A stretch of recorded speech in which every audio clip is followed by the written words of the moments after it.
What if everything around you, every coincidence, every obstacle, every person who crosses your path, were a message waiting to be decoded? What if the universe were constantly communicating with you, but you simply didn't know the language? Through the integration of cutting-edge neuroscience, quantum physics, and ancient wisdom, you will learn to recognize and interpret the 5 primary channels through which the universe communicates: synchronicities, repetitive patterns, symbols and dreams, bodily sensations, and the people who appear in your life. More importantly, you will discover how to fine-tune your own transmission to consciously co-create with this universal intelligence. This is not just another abstract theory about manifestation. It is a practical guide to establishing clear, two-way communication with the quantum field, transforming you from a passive observer into an active co-creator of your reality. When you learn the language of the universe, every day becomes a meaningful conversation with the force that orchestrates all things. Chapter 1. The universe is always speaking. Have you ever had a moment where you thought of someone you hadn't spoken to in years, and within hours they called you? Or perhaps you've been wrestling with a difficult decision, only to turn on the radio and hear a song with lyrics that seem to answer your exact question. Maybe you've noticed the same number appearing everywhere you look, or felt an inexplicable pull to take a different route home, only to discover later that your usual path was blocked by an accident. These aren't coincidences. They're not random occurrences in a chaotic universe.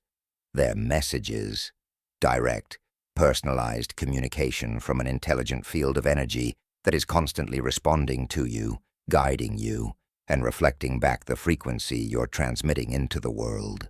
The truth that quantum physicists are now confirming, and that mystics have known for millennia, is this: you live in a conscious, responsive universe, not a cold, mechanical system governed solely by physical laws, but an intelligent field that perceives your thoughts, responds to your emotions, and orchestrates events with precision that would make the most advanced artificial intelligence look primitive by comparison.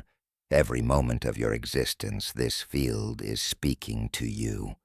The question isn't whether the universe is communicating. The question is, are you listening? Think about Sarah, a marketing executive who spent 3 years feeling stuck in her career. She kept applying for promotions, networking aggressively, doing everything the career coaches told her to do, but nothing moved. Every opportunity seemed to slip through her fingers at the last moment. Frustrated, and exhausted, she interpreted this as failure, as evidence that she wasn't good enough. What Sarah didn't realize was that the universe was speaking to her through these closed doors. It wasn't saying, "You're not worthy." It was saying, "Not this path." 6 months after she finally let go of forcing her way up the corporate ladder and started exploring a side interest in sustainability consulting, 3 dream opportunities appeared simultaneously. The universe hadn't been blocking her. It had been protecting her from a path that would have led to burnout, redirecting her toward her true calling. The language was clear, but Sarah hadn't yet learned to understand it. This is where most people spend their entire lives, receiving constant communication from an intelligent universe, but interpreting it through a lens of randomness, luck, or worse, punishment. We've been conditioned by a materialistic worldview to believe that we're isolated beings in an indifferent cosmos, subject to forces beyond our control. This belief creates a kind of cosmic deafness. The messages are there, broadcasting on every frequency, but we can't hear them because we don't believe they exist. The science tells us otherwise. Quantum physics has demonstrated that at the subatomic level, particles exist in a state of infinite potential until they're observed. The act of observation literally collapses the wave function, and brings a specific reality into form. What does this mean for you? It means that consciousness and physical reality are not separate. They're entangled. Your awareness, your attention, your expectations actually influence the behavior of matter itself. If consciousness can affect particles in a laboratory, what makes you think it's not affecting every particle in your lived experience? Dr. Joe Dispenza's research with brain scans has shown something remarkable. When people enter elevated emotional states during meditation, focusing their attention on a desired outcome while generating the feeling of it already being real, their brains begin to show patterns identical to someone actually experiencing that reality. The brain cannot distinguish between a vividly imagined experience charged with emotion and a physically lived one. More fascinating still, when these individuals return to their normal lives, synchronicities and unexpected events begin appearing that move them toward their intended reality. The universe responds to the signal. This isn't wishful thinking. This is measurable, repeatable science. But here's where it gets even more interesting. The universe doesn't just respond. It initiates. It sends signals before you even know you need them. Think about how often you've had a gut feeling about something that later proved accurate. How many times have you ignored your intuition only to regret it afterward? That feeling wasn't random neural noise.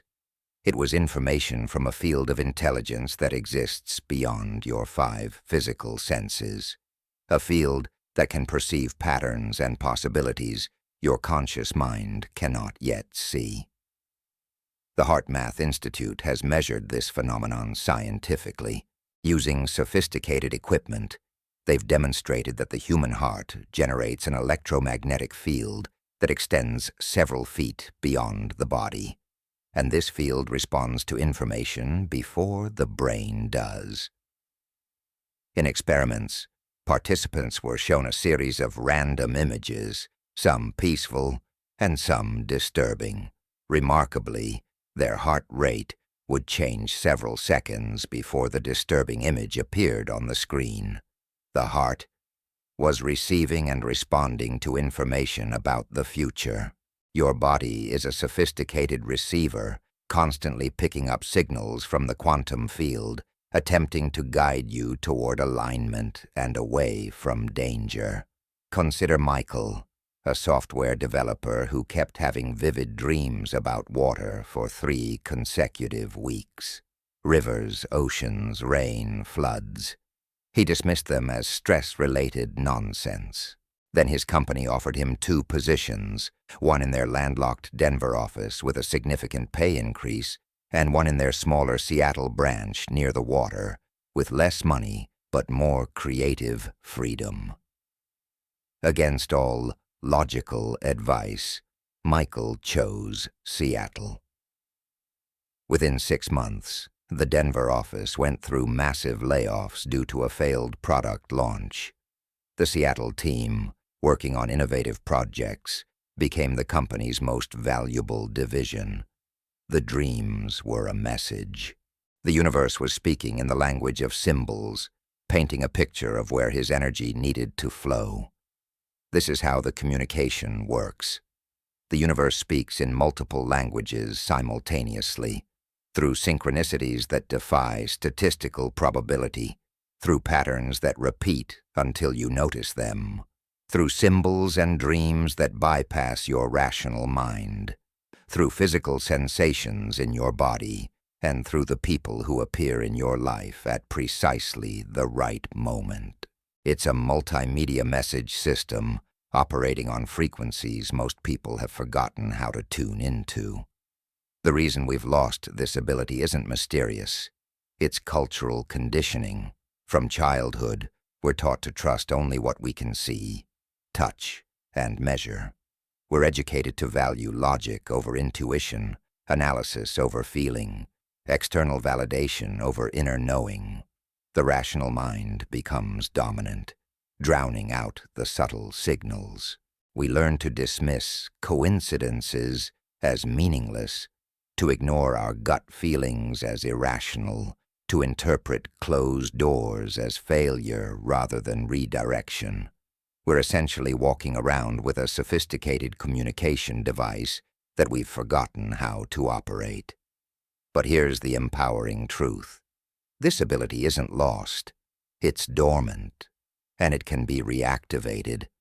Every single person has the capacity to tune into universal communication because it's your natural state. You were born with it. Watch a young child before they're conditioned out of it. They sense energy in rooms. They know when someone is upset, even if that person is smiling. They report dreams that later manifest in waking life. They haven't yet learned to override their inner guidance system with mental programming. The field of energy intelligence that surrounds you, that you're swimming in every moment, isn't separate from you. You're not receiving messages from some distant cosmic entity. You're part of this intelligence.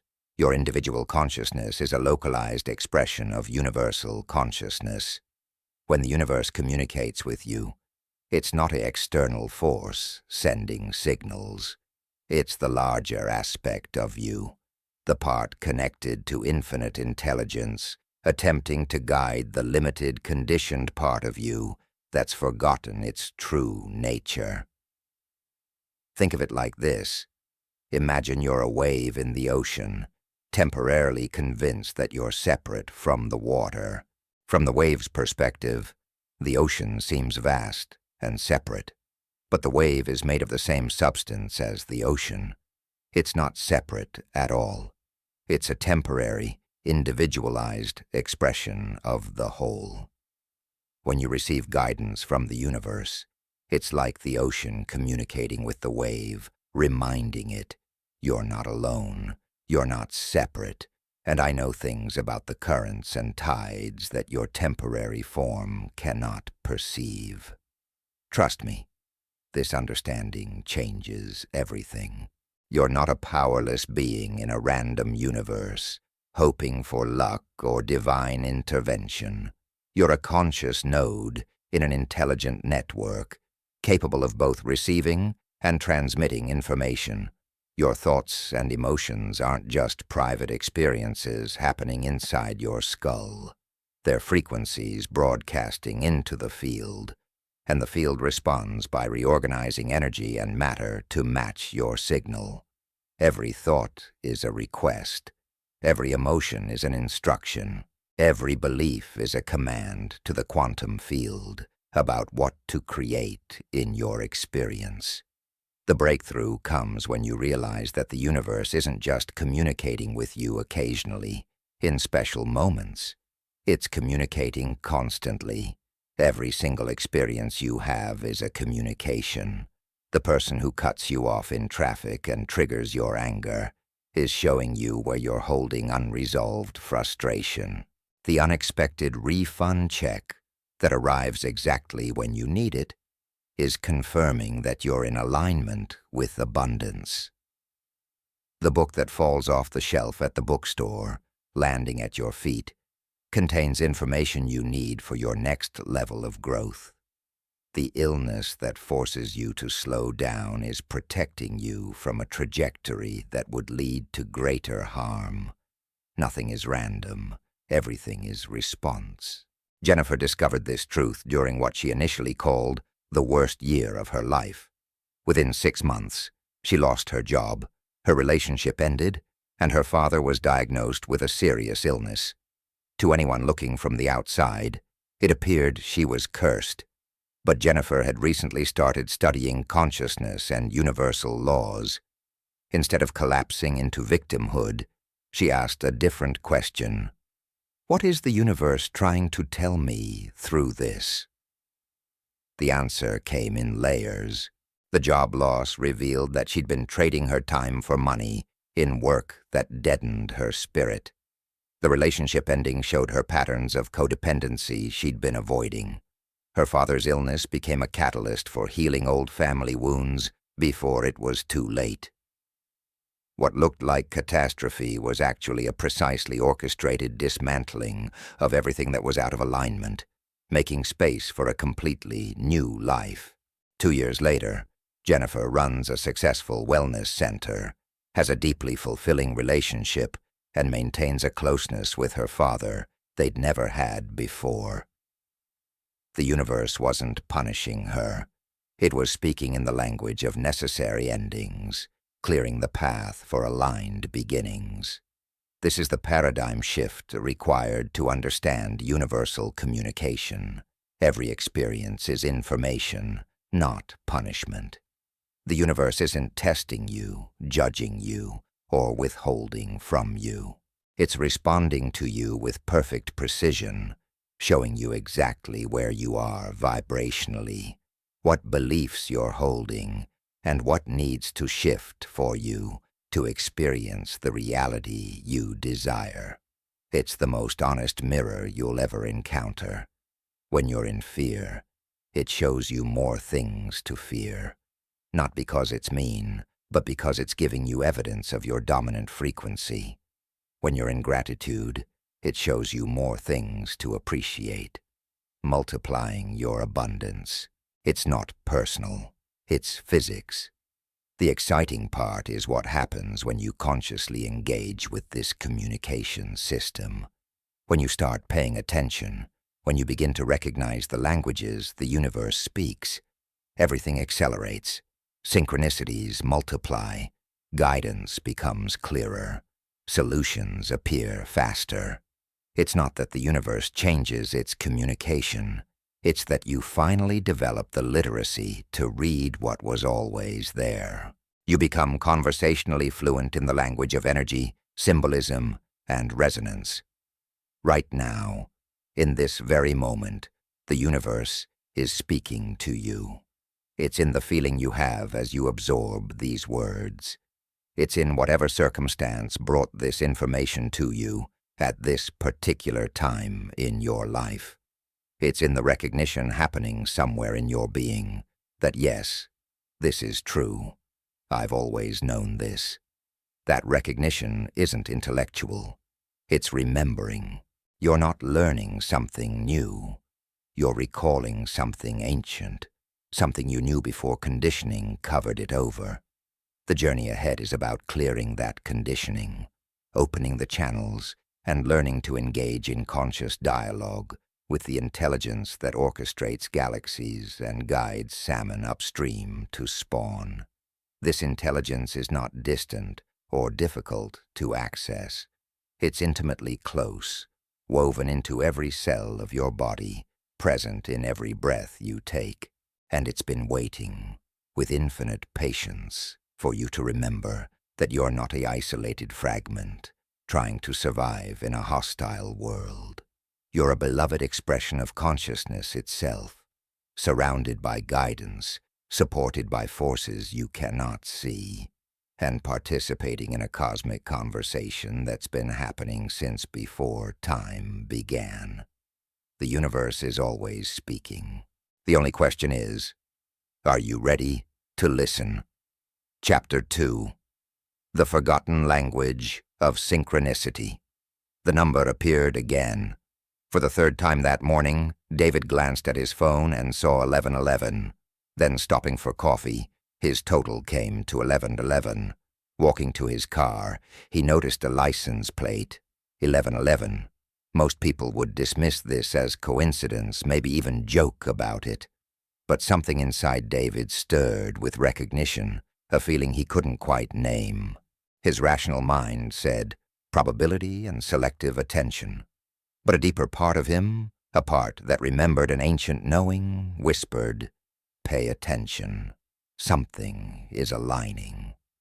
What David was experiencing is the universe's primary language. Synchronicity, not coincidence, not luck, not random chance. Synchronicity is the precise orchestration of meaningful events that defy statistical probability. Events so perfectly timed and aligned that they can only be explained as intelligent response from the field of consciousness itself.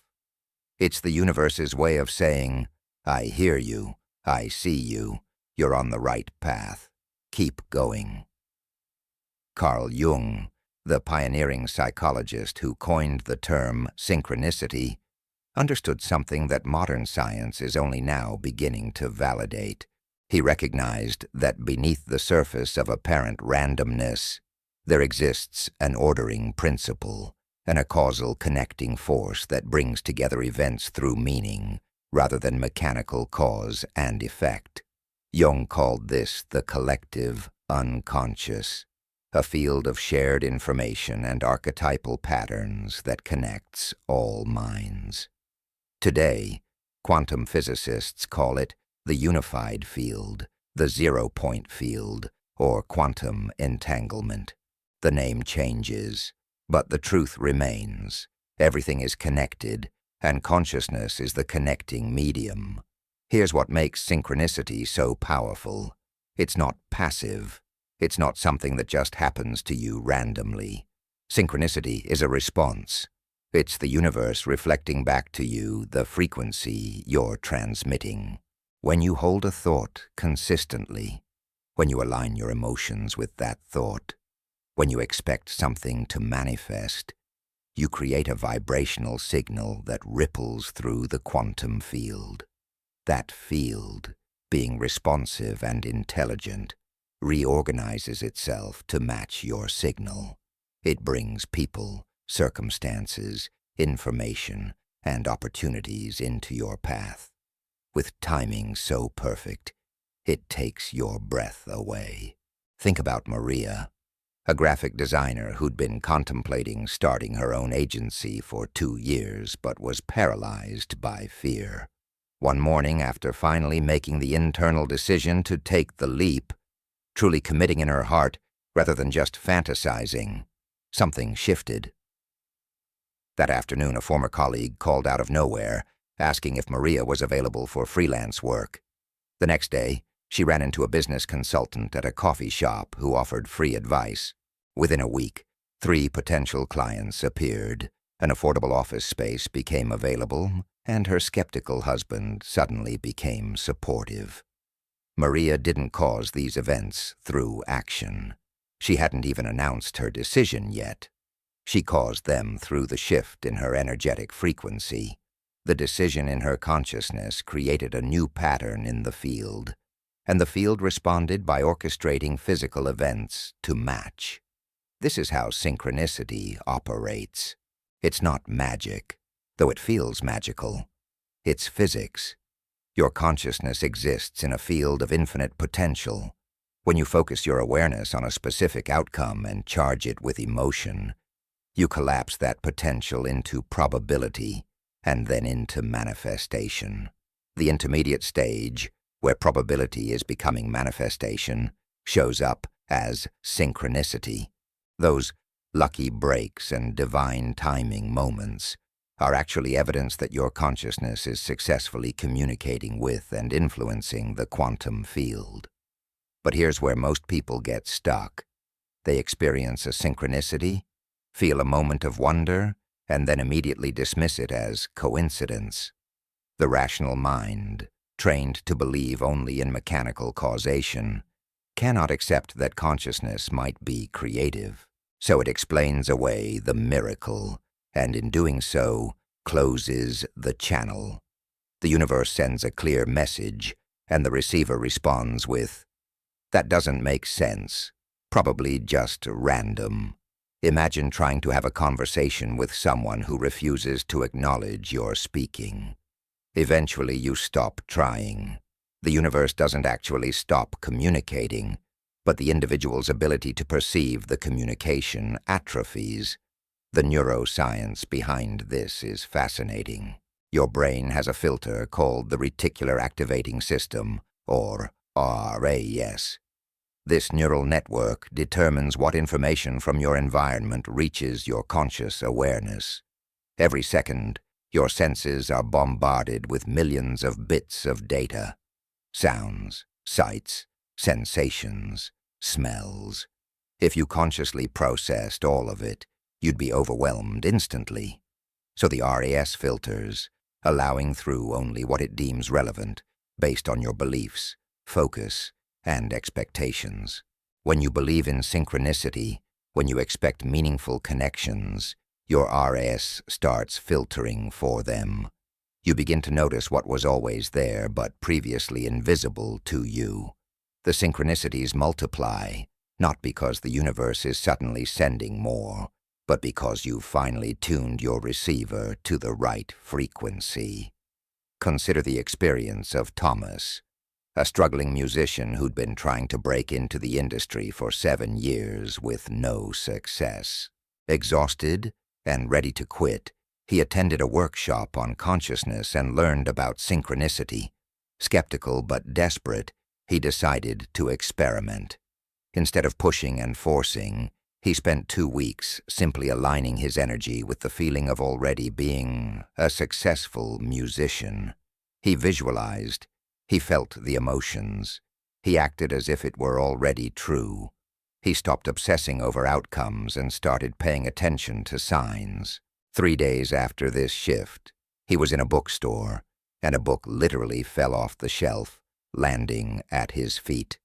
The title, The Music Inside You. He opened it randomly to a page about trusting divine timing.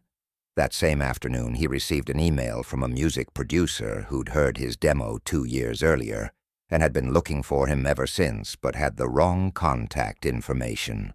1 week later, Thomas signed his first major contract. The synchronicities weren't rewards for positive thinking. They were the natural result of his consciousness aligning with the frequency of his desired reality. This is the mechanics of how synchronicity works as communication. The universe doesn't speak in words. It speaks in arrangements of energy and matter. When your internal state shifts, your external reality must reorganize to match, because they're not separate. They're 2 aspects of the same unified field. Your inner world is the cause. Your outer world is the effect. Synchronicity is the visible evidence of this invisible connection. But synchronicity speaks different dialects, depending on what you need to hear. Sometimes it speaks in numbers, like David's recurring 1111.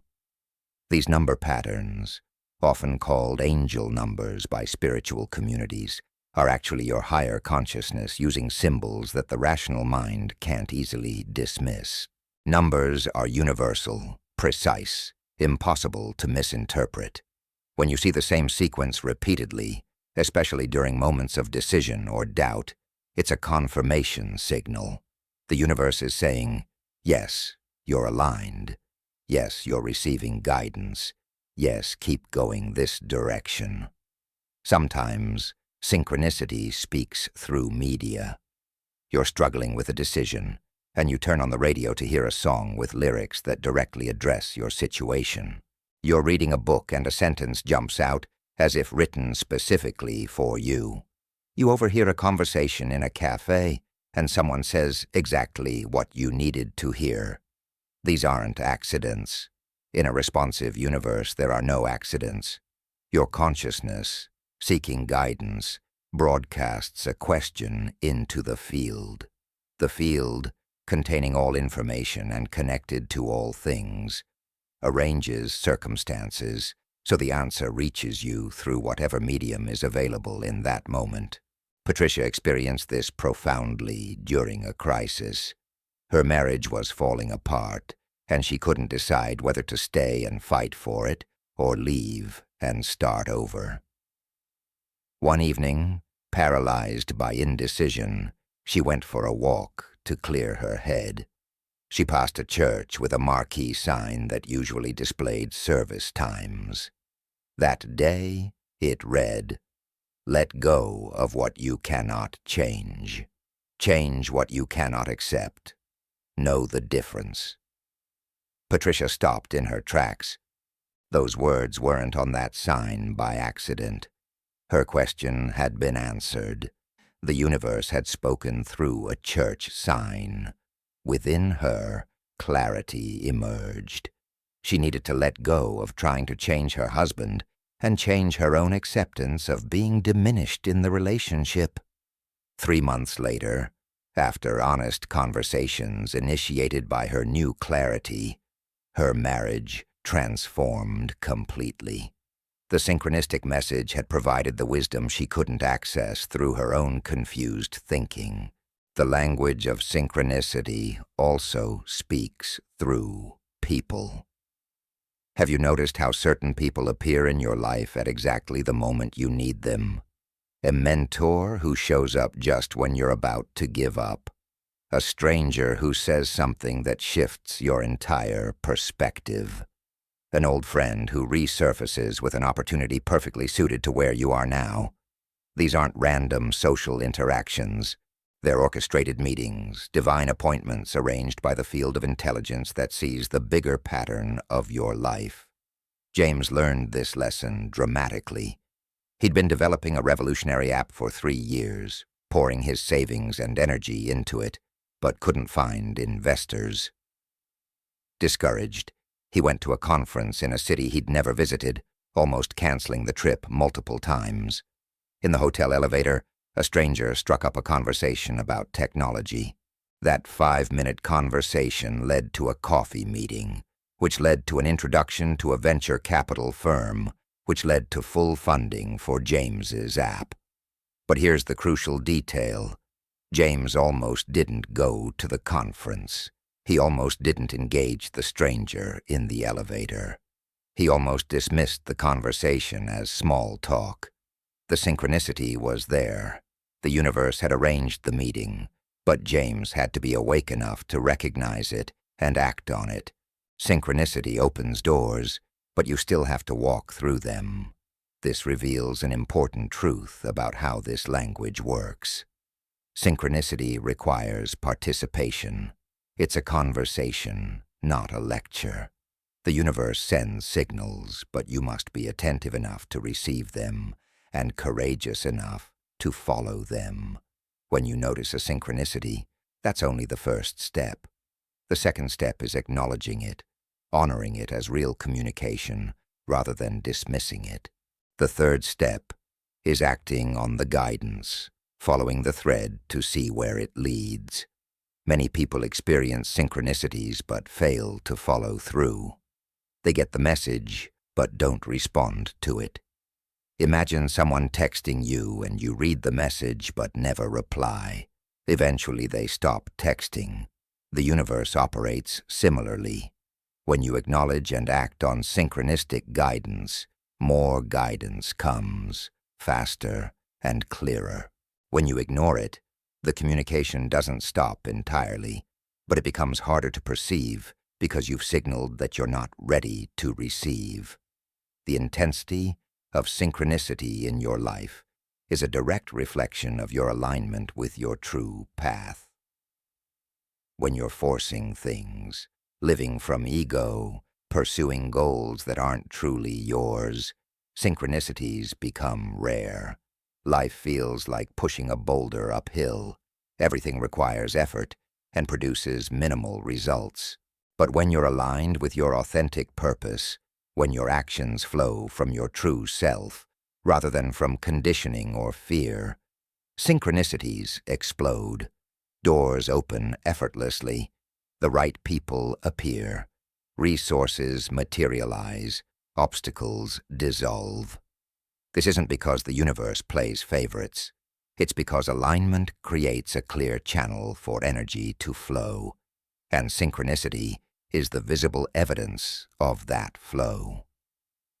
Rebecca discovered this contrast vividly. For a decade, she worked in corporate law because it paid well, and her family approved. During those years, she experienced almost no meaningful synchronicities. Life was hard, linear, predictable, and exhausting. Then, after a health crisis forced her to reevaluate everything, she left law to pursue her childhood passion for environmental activism. Within weeks, synchronicities started appearing daily. She'd think about needing a particular skill, and someone with that expertise would contact her. She'd wonder about funding, and grant opportunities would appear. She'd face a challenge, and the solution would arrive through an unexpected encounter. The universe hadn't changed. Rebecca had changed. By aligning with her truth, she'd opened the channel for intelligent support to flow through her life. This is the promise of learning to read synchronicity. You gain a navigation system for life decisions. Should you take that job, apply and watch for synchronicities. Do they multiply, indicating alignment, or do obstacles appear, suggesting redirection? Should you pursue that relationship? Pay attention to meaningful coincidences that either confirm or warn. Should you move to a new city, notice what the universe shows you through seemingly random events. Synchronicity becomes a compass, constantly pointing you toward your highest path. But here's the advanced understanding. You don't just receive synchronicities. You can consciously create them.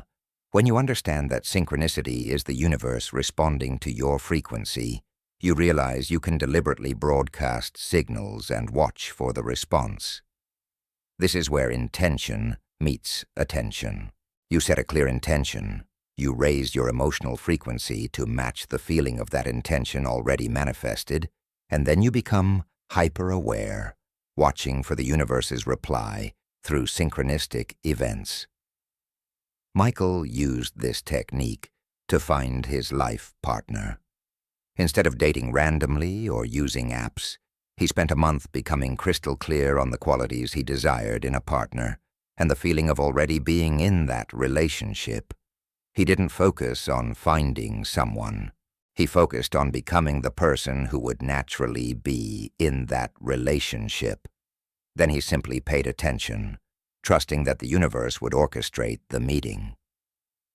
2 weeks later, a friend invited him to an art gallery opening he normally would have declined. Something pulled him to go. Within 20 minutes of arriving, he met Elena. Their first conversation felt like coming home. Every quality he'd clarified was present in her. They were engaged within a year. Michael didn't find Elena through effort or strategy. He found her through alignment and synchronicity. This is the forgotten language that ancient peoples spoke fluently, that indigenous cultures still understand, and that modern science is rediscovering through quantum mechanics. We live in a conscious, responsive field where nothing is separate and everything is meaningful. Your thoughts are not private. Your emotions are not contained. They ripple through the field, and the field answers in the language of perfectly timed events, meaningful coincidences, and orchestrated encounters that your rational mind calls luck, but your soul knows as conversation. The invitation now is to become fluent in this language, to start noticing rather than dismissing, to acknowledge rather than explain away, to follow the threads rather than cutting them with skepticism. Every synchronicity you experience is the universe confirming, I'm here, I'm listening, I'm responding. We're co-creating this reality together. The more you honor this communication, the more it intensifies. The more it intensifies, the more you realize you're not navigating life alone. You're being guided by an intelligence that knows the entire pattern, that sees around corners you cannot yet perceive, and that wants your success and fulfillment as much as you do. The language of synchronicity isn't mystical nonsense. It's practical wisdom. It's how a conscious universe communicates with the conscious beings within it. And once you learn to speak it fluently, you'll never feel lost again. Because everywhere you look, you'll see messages. Every moment becomes communication. And your life transforms from a lonely struggle into a guided adventure, co-created with forces that are always speaking, always supporting, always pointing you home. Chapter 3. Repetitive Patterns. When the universe insists, Lisa sat across from her third therapist in 5 years, recounting the same story she'd told the previous 2. Another relationship had ended, and once again she'd been blindsided by her partner's emotional unavailability. "I don't understand," she said, tears streaming down her face. "Why does this keep happening to me? I choose different men, different situations, but somehow I always end up here. Am I cursed?" The therapist leaned forward and asked a question that would change Lisa's life. "What if you're not cursed? What if the universe is trying to teach you something so important that it will keep creating the same scenario until you finally learn the lesson?" This is the second language of universal communication, and perhaps the most misunderstood: repetitive patterns. While synchronicity whispers gently, patterns scream. They're the universe's way of saying, "I've shown you this once, twice, 10 times. I'll show you 100 more if necessary, because this lesson is critical to your evolution, and I will not let you progress until you learn it." Patterns aren't punishment. They're persistent love. They're the cosmic equivalent of a devoted teacher who refuses to move you to the next grade until you've mastered the current material, knowing that skipping ahead will only create bigger problems later. The uncomfortable truth is this: if something keeps happening in your life, you're creating it. Not consciously, not intentionally, but you're creating it nonetheless through unconscious programming running beneath your awareness. Your subconscious mind, which operates about 95% of your daily thoughts and behaviors according to neuroscience research, is like a sophisticated computer running programs installed during childhood. These programs were created by your experiences, your environment, and the beliefs you absorbed before you had the critical thinking skills to question them. And now, decades later, they're still running, creating the same results over and over, while your conscious mind wonders why life keeps repeating itself. Dr. Bruce Lipton's groundbreaking research in epigenetics revealed something revolutionary. Our genes don't control our biology, our perceptions and beliefs do. The subconscious programs that run automatically beneath our awareness literally signal our cells how to behave, which genes to express, and how to respond to the environment. If you have a subconscious program that says, "People always leave me," your nervous system will unconsciously create behaviors that push people away, select partners who are likely to leave, or sabotage relationships that are getting too close. Not because you want this outcome, but because your subconscious is designed to prove your beliefs right, to seek familiarity over happiness, to choose the known hell over the unknown heaven. Think about Marcus, a talented entrepreneur who started and failed at 4 different businesses over 8 years. Each failure looked different on the surface. One was underfunded, another had a bad partner, the third faced unexpected competition, the fourth suffered from poor timing. But when Marcus finally stopped blaming external circumstances and looked at the pattern, he saw the truth. In every single venture, he sabotaged himself just as success was within reach. He'd stop marketing, make careless decisions, pick fights with investors, or simply lose motivation at the critical moment. The pattern was revealing a subconscious belief installed by his father, who had repeatedly told him, "Our family isn't meant for big success. We're working-class people. Don't get above your raising." Marcus's conscious mind wanted success desperately, but his subconscious mind, running the old program, was ensuring he stayed safe within the familiar boundaries of limitation. This is why patterns persist, even when you know better. Knowledge alone doesn't change subconscious programming. You can read every self-help book, Attend every workshop, understand intellectually exactly what you're doing wrong, and still repeat the same pattern because understanding happens in the conscious mind, while the program runs in the subconscious. It's like knowing your computer has a virus but doing nothing to remove it. The knowledge doesn't eliminate the problem. The virus keeps corrupting files regardless of what you know about it. The universe communicates through patterns because patterns force you to look deeper than surface circumstances.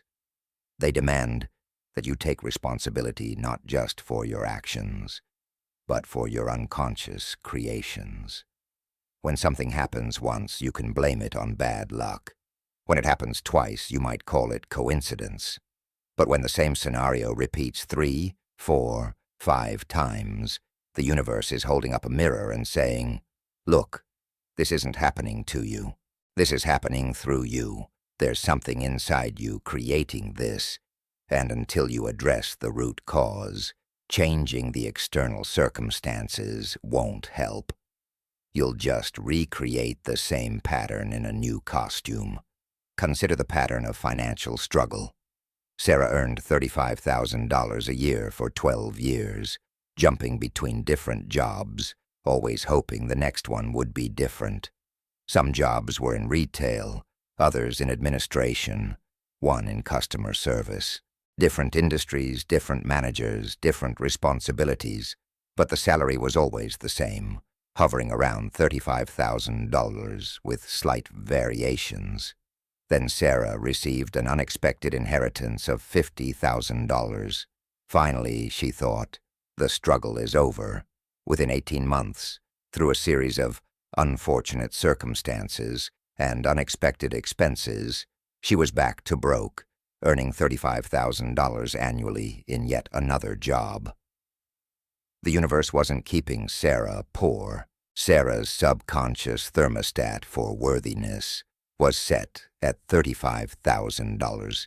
Anything beyond that felt uncomfortable, unfamiliar, and her subconscious mind worked tirelessly to return her to the set point. The pattern was revealing her internal programming about what she deserved, what was safe, and what her identity could handle. This is the mechanics of how repetitive patterns work. Your subconscious mind has a set point for every area of life.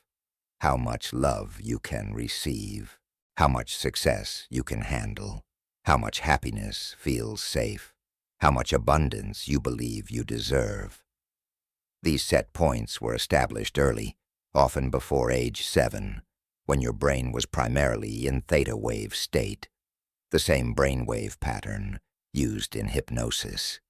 During these formative years, you were essentially being hypnotized by your environment, downloading beliefs and programs directly into your subconscious without the filter of critical thinking. If your parents fought about money constantly, you downloaded, "Money creates conflict." If your mother sacrificed her dreams for the family, you downloaded, "Success means abandoning the people you love." If your father worked himself to exhaustion, you downloaded, "You have to suffer to earn your keep." These programs become the invisible architecture of your life. They create patterns that feel like fate, but are actually just programming. And the universe, in its infinite wisdom, keeps presenting you with the same scenarios because patterns are actually the fastest route to healing. Every time the pattern repeats, you get another opportunity to see it, to understand it, and to make a different choice. The repetition isn't cruelty, it's compassion. It's the universe saying, "I know this is painful, but I also know you have the power to break this cycle. I'll keep showing it to you until you believe in yourself enough to change it." Robert experienced this pattern with authority figures. Throughout his career, he had conflict with every single boss, regardless of the company or industry. He'd start a new job full of hope, convinced this time would be different. Within months, the same dynamic would emerge.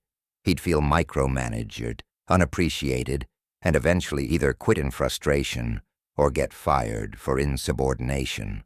For years, Robert blamed bad management, toxic corporate culture, incompetent leadership.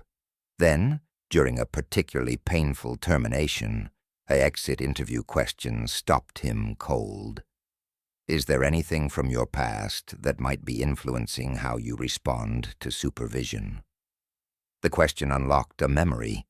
Robert's father had been an authoritarian military man who demanded absolute obedience and crushed any independent thinking. Young Robert had learned that authority equals oppression, and his survival mechanism was rebellion. 40 years later, his nervous system still couldn't distinguish between his father's authoritarianism and a boss's reasonable oversight. The pattern kept repeating because Robert kept responding from unhealed childhood trauma rather than present reality. This reveals the deeper purpose of patterns. They're pointing to wounds that need healing. Every repetitive pattern in your life is built on top of an old hurt, a limiting belief, or an unprocessed emotion from your past. The pattern is the symptom. The wound is the cause. Most people spend their entire lives treating symptoms, changing jobs, changing partners, changing cities, wondering why the same problems follow them everywhere. They don't realize they're carrying the problem inside them, and geography can't fix psychology. The universe keeps creating external patterns to reveal the internal wound so you can finally address the actual problem. Jennifer's pattern was rescue relationships.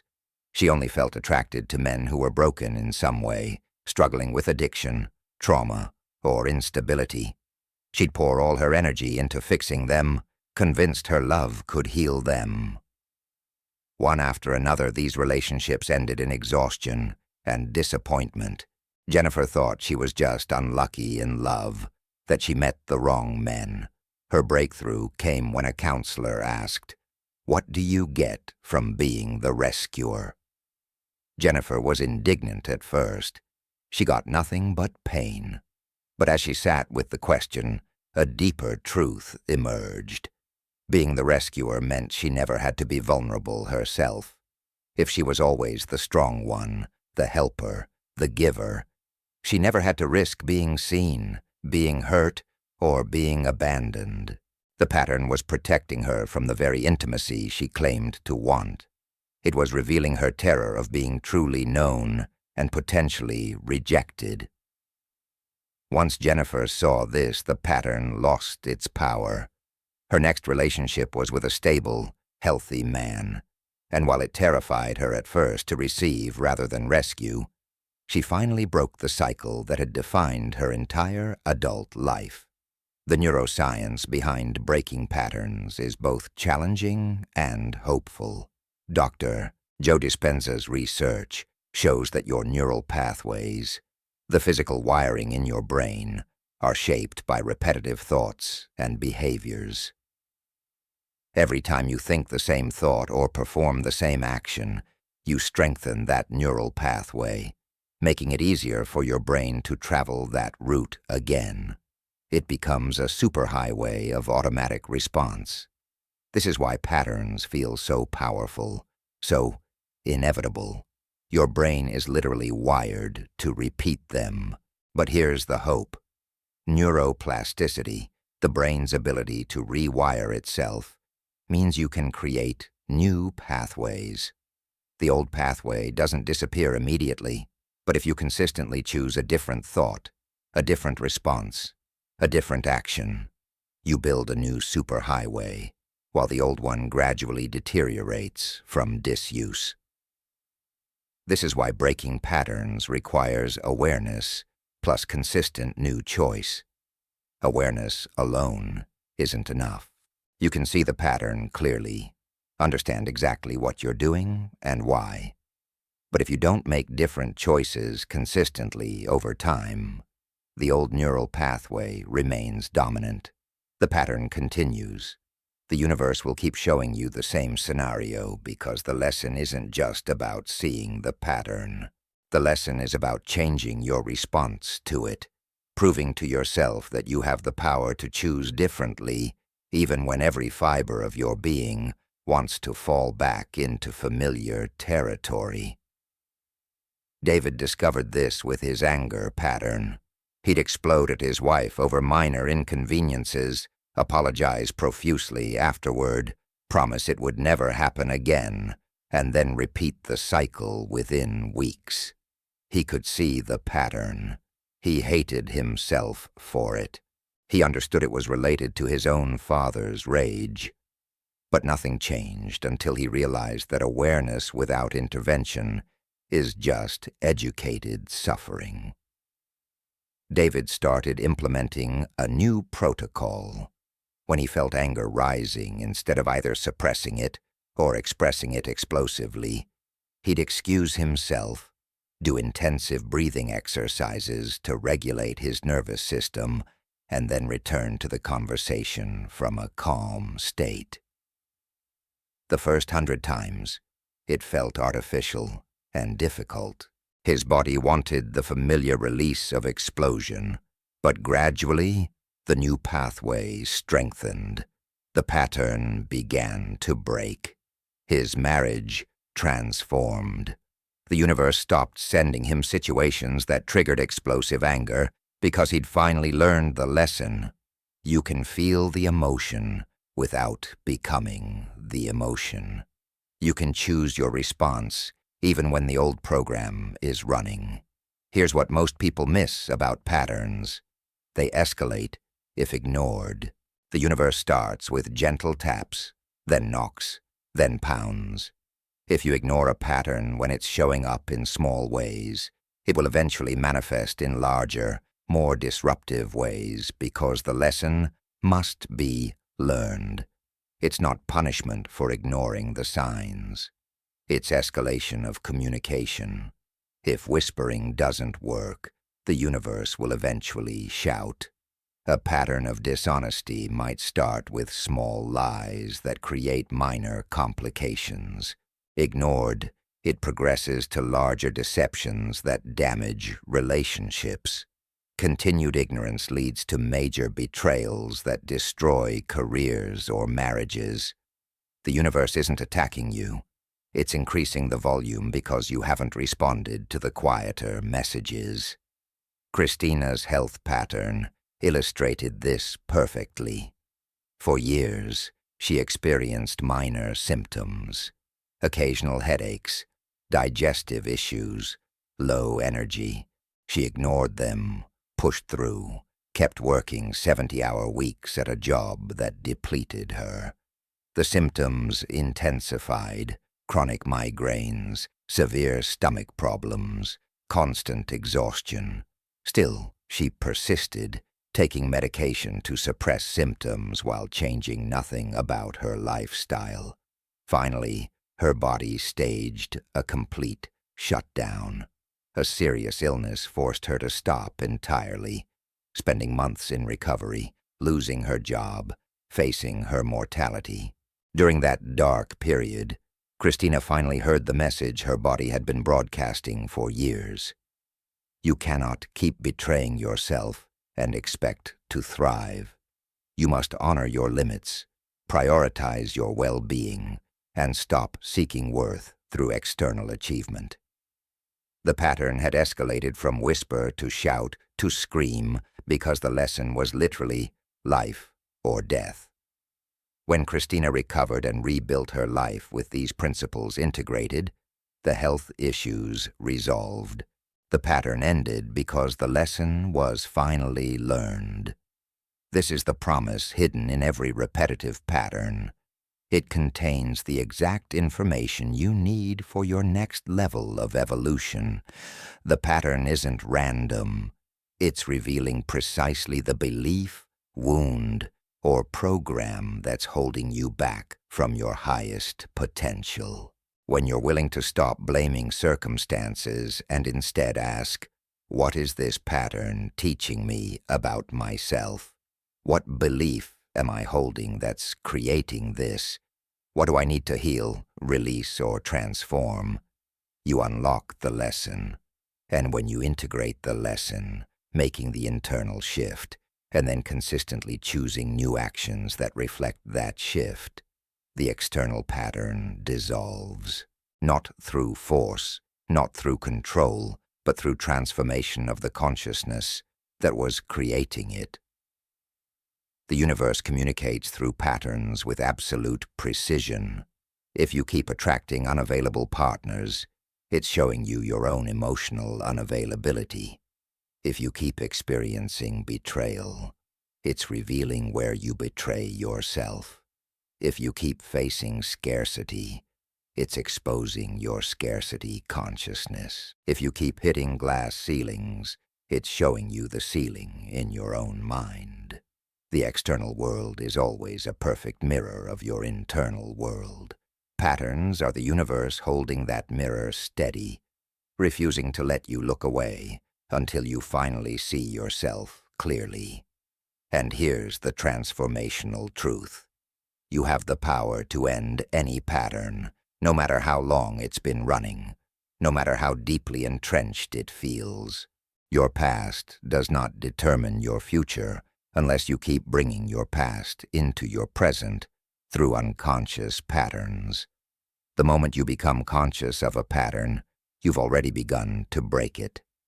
Consciousness is the first crack in the foundation of unconscious programming.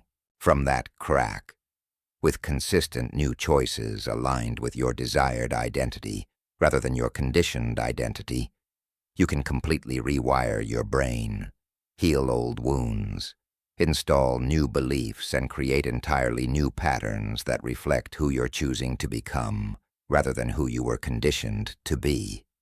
The universe will keep showing you patterns until you learn the lessons they contain. This is not cruelty. This is the deepest form of love.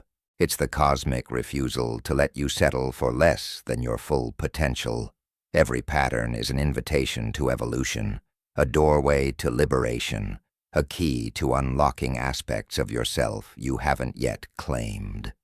When you stop resisting patterns and start learning from them, when you become grateful for their persistent instruction rather than frustrated by their repetition, you accelerate your growth exponentially.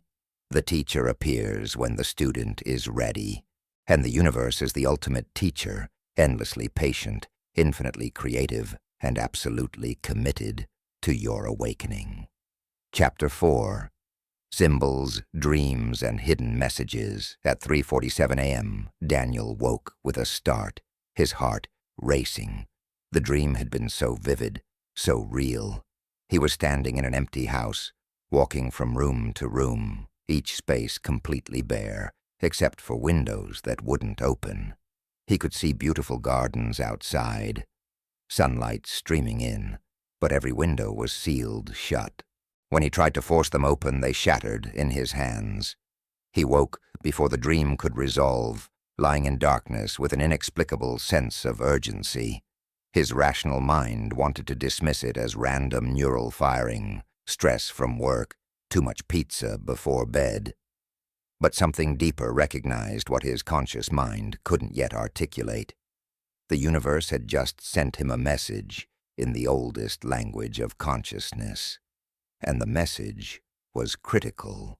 Dreams are the universe's direct line to your soul, bypassing the rational mind's filters and defenses.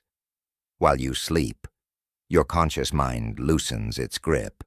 Your brainwaves shift into theta and delta states, and the doorway between your everyday awareness and the infinite field of consciousness swings wide open. In this state, you're not limited by logic, physics, or the constraints of linear time. You have access to information that exists beyond your five senses, guidance from aspects of yourself that see the bigger picture, and warnings about paths you haven't yet consciously considered.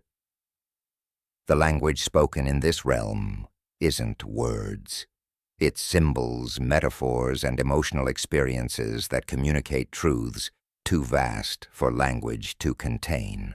Carl Jung spent decades studying the symbolic language of dreams and discovered something profound.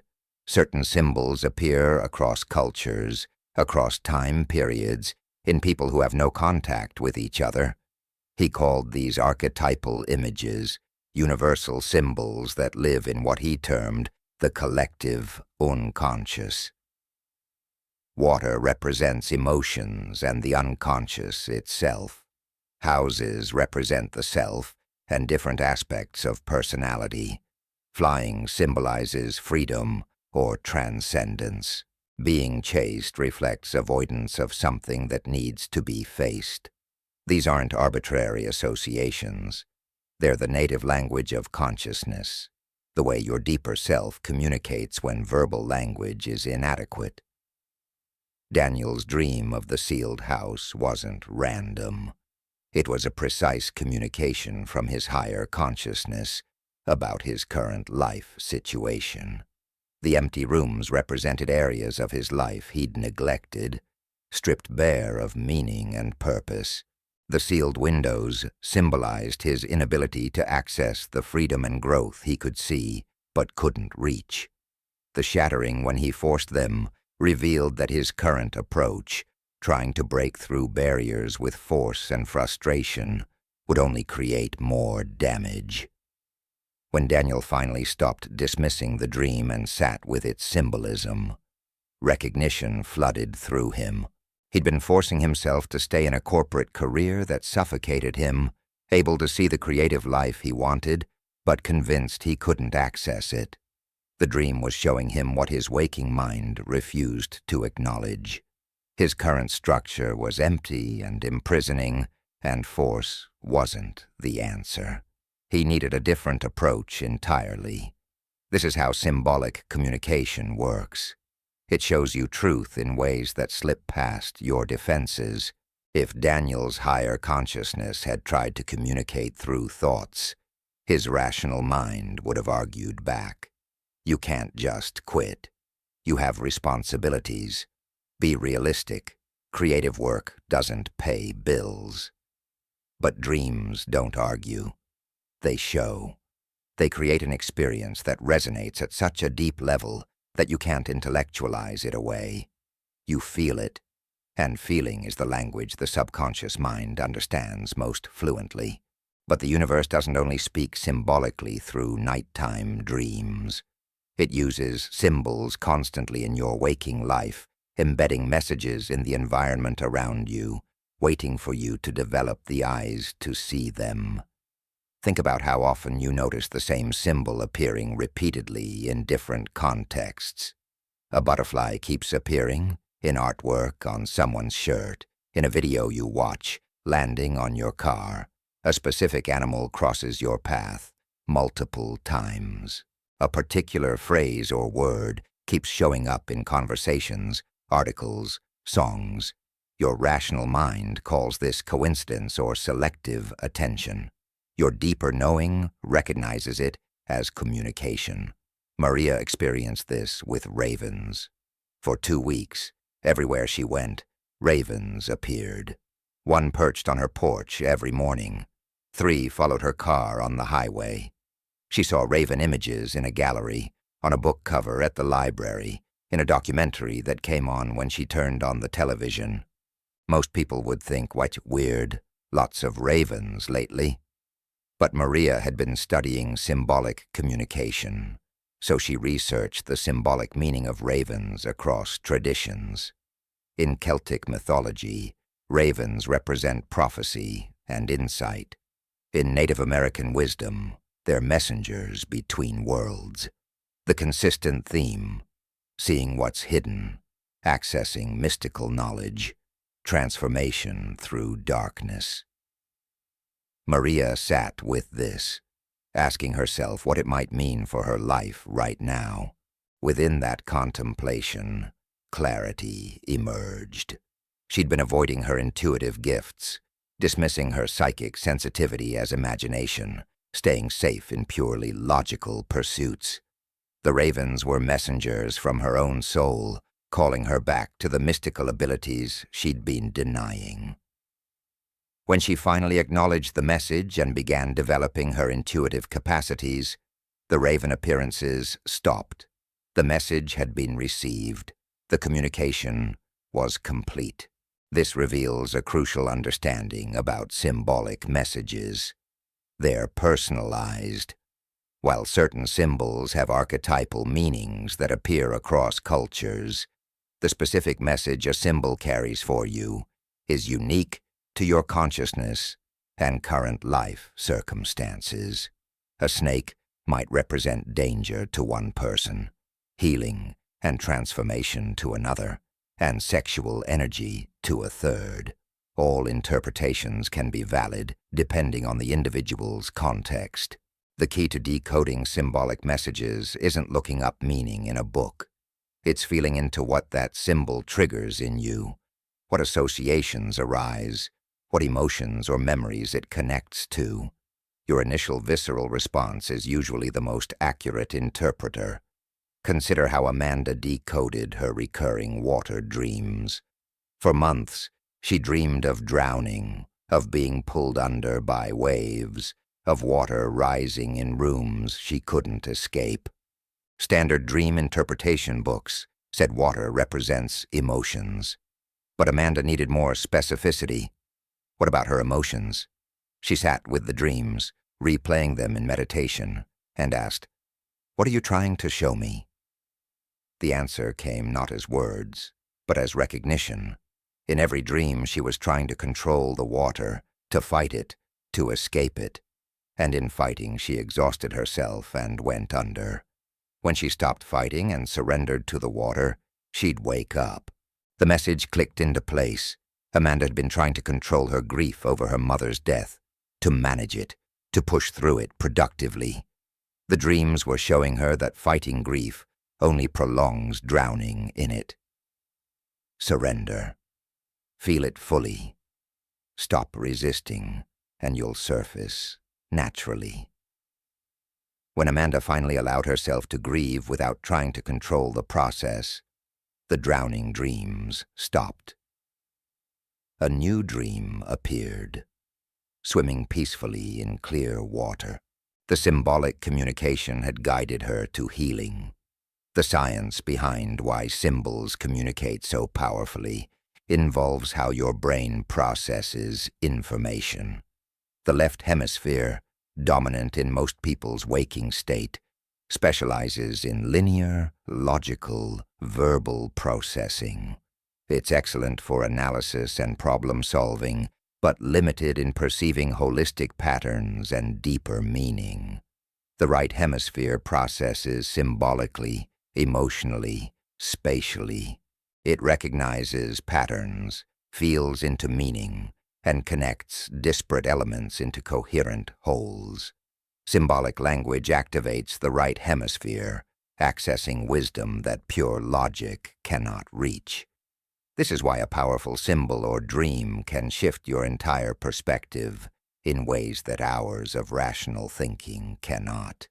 It's communicating with a different, often wiser, part of your consciousness. Dreams also function as simulation spaces where your consciousness can explore possibilities, process unresolved material, and receive guidance about paths not yet taken. Modern neuroscience has discovered that during REM sleep, when most vivid dreaming occurs, your brain is actually more active than during waking hours. It's not random activity. Your brain is consolidating memories, integrating experiences, solving problems, and yes, processing information from fields of consciousness beyond your individual awareness. Some of the greatest scientific breakthroughs in history came through dreams. Dmitri Mendeleev saw the periodic table of elements in a dream. Elias Howe solved the mechanical problem that had blocked his invention of the sewing machine through a dream. Your dreaming mind has access to solutions and information your waking mind cannot perceive, because it's freed from the limitations of learned beliefs about what's possible.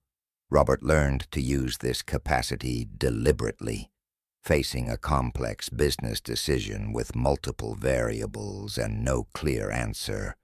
He tried the rational approach for weeks, making lists, analyzing data, consulting advisors. He remained confused and anxious. Then he tried something different. Before sleep, he clearly asked his dreaming consciousness, "Show me the right path forward." That night, he dreamed he was at a crossroads. One path was paved and well lit, but led uphill towards storm clouds. The other was a dirt trail through forest, but led toward a clearing filled with sunlight. In the dream, he felt drawn to the dirt path, despite its appearance being less developed. When he woke, Robert understood immediately. The paved path represented the safe option everyone was recommending. Stay with his current business model. Keep doing what had worked before. The dirt path represented the riskier innovation he'd been considering but afraid to commit to. The dream was showing him that what looked safe would actually lead to difficulty, while what looked uncertain would lead to breakthrough. Robert chose the innovation path. Within a year, it transformed his company. The dream had accessed a level of knowing beyond his rational calculations. This capacity for prophetic or precognitive dreams isn't supernatural. It's your consciousness accessing information from the quantum field where time isn't linear, where all possibilities exist simultaneously, where your higher self can perceive patterns and trajectories your everyday awareness cannot see yet. Every person has experienced this at some level, dreams of events that later occurred, knowing who was calling before you checked your phone, feeling something was wrong with a loved one right before getting the call. These aren't coincidences or psychic powers. They're your natural ability to access non-local information that exists in the field of consciousness beyond the boundaries of your individual body and mind. But symbolic communication doesn't require sleep. The universe embeds messages everywhere for those with eyes to see. Synchronistic symbols appear in your waking life constantly. You're thinking about making a major change, and a billboard advertises, "Leap forward." You're doubting yourself, and a stranger's t-shirt reads, "You are enough." You're contemplating ending a relationship, and everywhere you go you see images of butterflies, the universal symbol of transformation through letting go of old forms. These aren't marketing coincidences. They're the intelligent field responding to your consciousness, placing messages in your path through whatever medium is available. Jennifer discovered this during her most difficult year. Her marriage was ending, she'd lost her job, and she felt completely lost about her next steps. Walking through grief and uncertainty, she began noticing feathers everywhere. In parking lots, on her doorstep, floating down from nowhere while she sat on her porch. She researched feather symbolism across traditions, angels, messages from the spiritual realm, signs that you're supported even when you can't see the support, confirmation that you're on the right path. Every time Jennifer found a feather, she'd pause, take a breath, and remember, "I'm not alone. I'm being guided. This is temporary. The universe is speaking." Those feathers became her lifeline through the darkest months. And here's what's remarkable. Once she emerged into her new life, happy and stable, the feathers stopped appearing. The symbolic communication had served its purpose. The language of symbols also appears in art, music, and literature that inexplicably calls to you. You walk past a gallery window and a painting stops you in your tracks. You can't explain why, but something in that image is speaking to you. A song comes on the radio with lyrics that address your exact situation. You open a book randomly, and your eyes land on a sentence that answers the question you've been holding. These aren't accidents.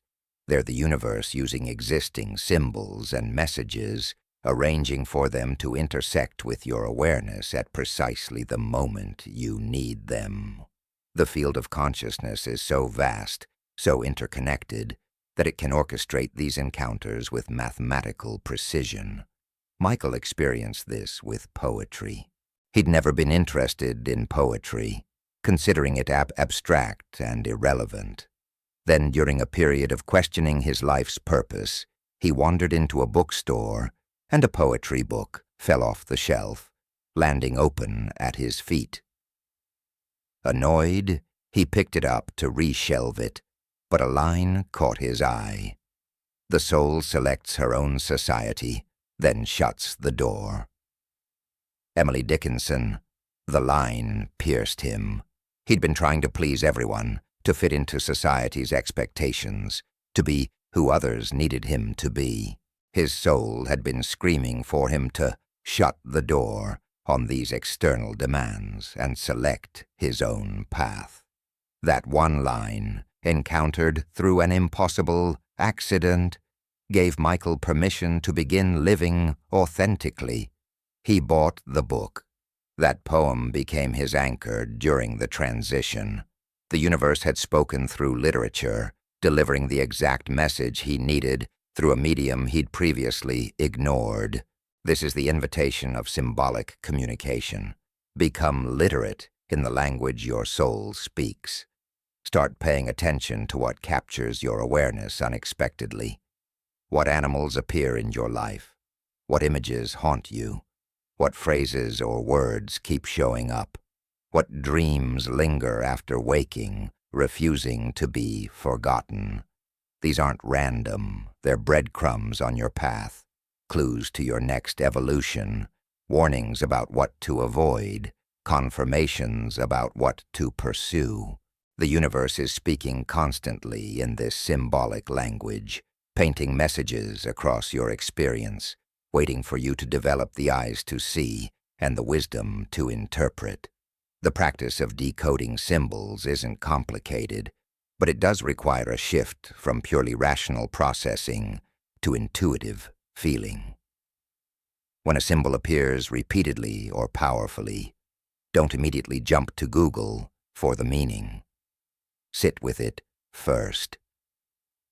Close your eyes and bring the symbol into your awareness. Notice what feelings arise. What memories does it trigger? What associations emerge? Your first response is usually the most accurate because it's coming from your intuitive knowing before your rational mind interferes with learned interpretations.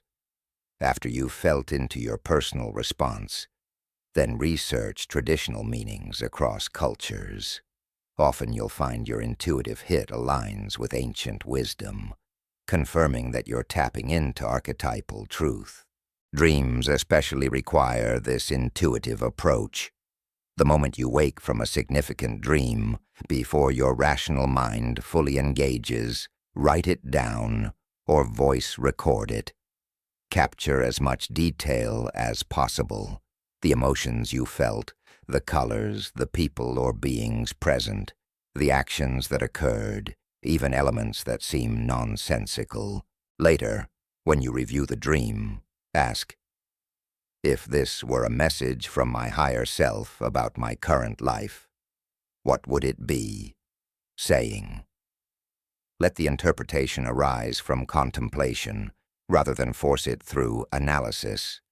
The meaning will often arrive suddenly, a moment of recognition where everything clicks into place and you understand exactly what your dreaming consciousness was communicating. Sarah used this method to decode a recurring nightmare that had plagued her for months. She was driving a car but couldn't control it, careening wildly while trying desperately to steer, always on the verge of crashing. Instead of dismissing it as anxiety, she sat with the dream and asked for its message. The answer came clearly. Sarah had been trying to control every aspect of her life through sheer will and effort, forcing outcomes, managing every detail, exhausting herself in the attempt. The dream was showing her that this approach was creating the very chaos she feared. She needed to trust, to surrender control, to allow life to unfold with less force. When Sarah began practicing surrender in small ways, releasing her death grip on how things should happen, the nightmare stopped. A new dream emerged. She was a passenger in a car, relaxed and trusting, enjoying the journey. Same symbol, different message, confirming her shift in consciousness. This is the transformational power of learning symbolic language. You gain access to wisdom beyond your conscious knowing. Your rational mind can only work with information it already has. But your dreaming self, your intuitive self, your connection to universal consciousness has access to infinite information. It knows things you haven't learned yet, sees patterns you haven't recognized yet, understands solutions you haven't thought of yet. When you learn to interpret its symbolic messages, you're no longer limited to your individual knowledge base. You're accessing the intelligence of the entire field. Every dream becomes a consultation with your highest wisdom. Every symbolic encounter becomes navigation from a consciousness that sees the whole map while you're walking one step at a time. The universe speaks in symbols because symbols transcend language, culture, and individual differences. A powerful symbol communicates directly to your soul, bypassing the filters and defenses of your conditioned mind. It carries layers of meaning, speaks to multiple levels of your consciousness simultaneously, and often reveals deeper significance as you evolve. The symbols that appear in your life aren't decorative. They're functional. They're keys to locked doors within you, maps to hidden treasures, warnings about dangers not yet visible, and confirmations that you're heading in the right direction. When you develop fluency in this ancient language, you realize you're never without guidance. The universe is painting messages across your dreams and embedding symbols in your waking experience every single day, speaking the oldest language of consciousness, waiting patiently for you to remember how to understand it. Chapter 5. Your Body as Receiver Universal. Rebecca's stomach clenched the moment she walked into the office building for her final interview. The position was perfect on paper, everything she'd been working toward, the salary beyond what she'd hoped for. Her resume had impressed them. The first 2 interviews went flawlessly. This final meeting was essentially a formality before the offer. Yet as she rode the elevator up, her stomach twisted tighter with each floor. By the time she reached the executive suite, nausea was rolling through her in waves. Her rational mind screamed at her to ignore it, to push through, to not sabotage this opportunity with irrational feelings. But the sensation was so powerful, so insistent, that Rebecca made a choice that seemed insane to everyone she told later. She walked out. She called from her car, apologized, said she couldn't continue the process. 6 weeks later, that company imploded in a massive scandal involving fraud and toxic leadership. Rebecca's stomach had known what her mind couldn't possibly have detected. Her body had received information from the field before her brain could process it. This is the truth that modern culture has trained you to ignore. Your body is not just a vehicle carrying your brain around. It's a sophisticated receiver of information, a biological antenna tuned to frequencies your 5 physical senses cannot detect. Every cell in your body is in constant communication with the quantum field, receiving and transmitting data continuously. What you've been taught to dismiss as just a feeling, gut instinct, or intuition is actually your nervous system processing information from sources beyond your conscious awareness. Your body knows things before your mind knows them. It perceives dangers you cannot see. It recognizes truth when your thoughts are confused. It guides you toward alignment and warns you about misalignment through a language of sensation that most people have forgotten how to read. The science validating this is remarkable. The HeartMath Institute has spent decades researching heart intelligence and discovered that your heart generates an electromagnetic field 5,000 times stronger than your brain's field, extending several feet beyond your body. This field doesn't just exist in isolation. It interacts with other people's fields, with the environment, and with information in the quantum field itself. In controlled experiments, researchers have measured the heart, responding to future events before they occur. Participants were shown random images, some calm and some emotionally disturbing. The heart rate variability changed several seconds before the disturbing image appeared on screen. The heart was receiving information from the future, from the field of potentiality, and responding physiologically before the event materialized in linear time. This isn't metaphysics, it's measurable biology. Your heart contains approximately 40,000 neurons, a neural network sophisticated enough to learn, remember, and make decisions independent of your brain. The heart sends more signals to the brain than the brain sends to the heart, and these cardiac signals significantly affect brain function, influencing perception, emotional processing, and decision-making. When people say, "Listen to your heart," they're not being poetic. They're describing an actual intelligence system that operates on different frequencies than rational thought. Consider the experience of Michael, a police officer who learned to trust what he called his tingle. He'd feel a specific sensation, a prickling awareness at the base of his skull, seconds before dangerous situations emerged. During routine traffic stops that suddenly turned violent, before stepping into buildings where hidden threats waited, his rational mind couldn't explain the sensation, but his body knew. After years of experience, Michael stopped questioning it and started trusting it completely. That trust saved his life multiple times. What was happening? Michael's nervous system, constantly scanning the environment for subtle cues invisible to conscious awareness, was detecting micro-expressions, energetic shifts, changes in the field that signaled danger.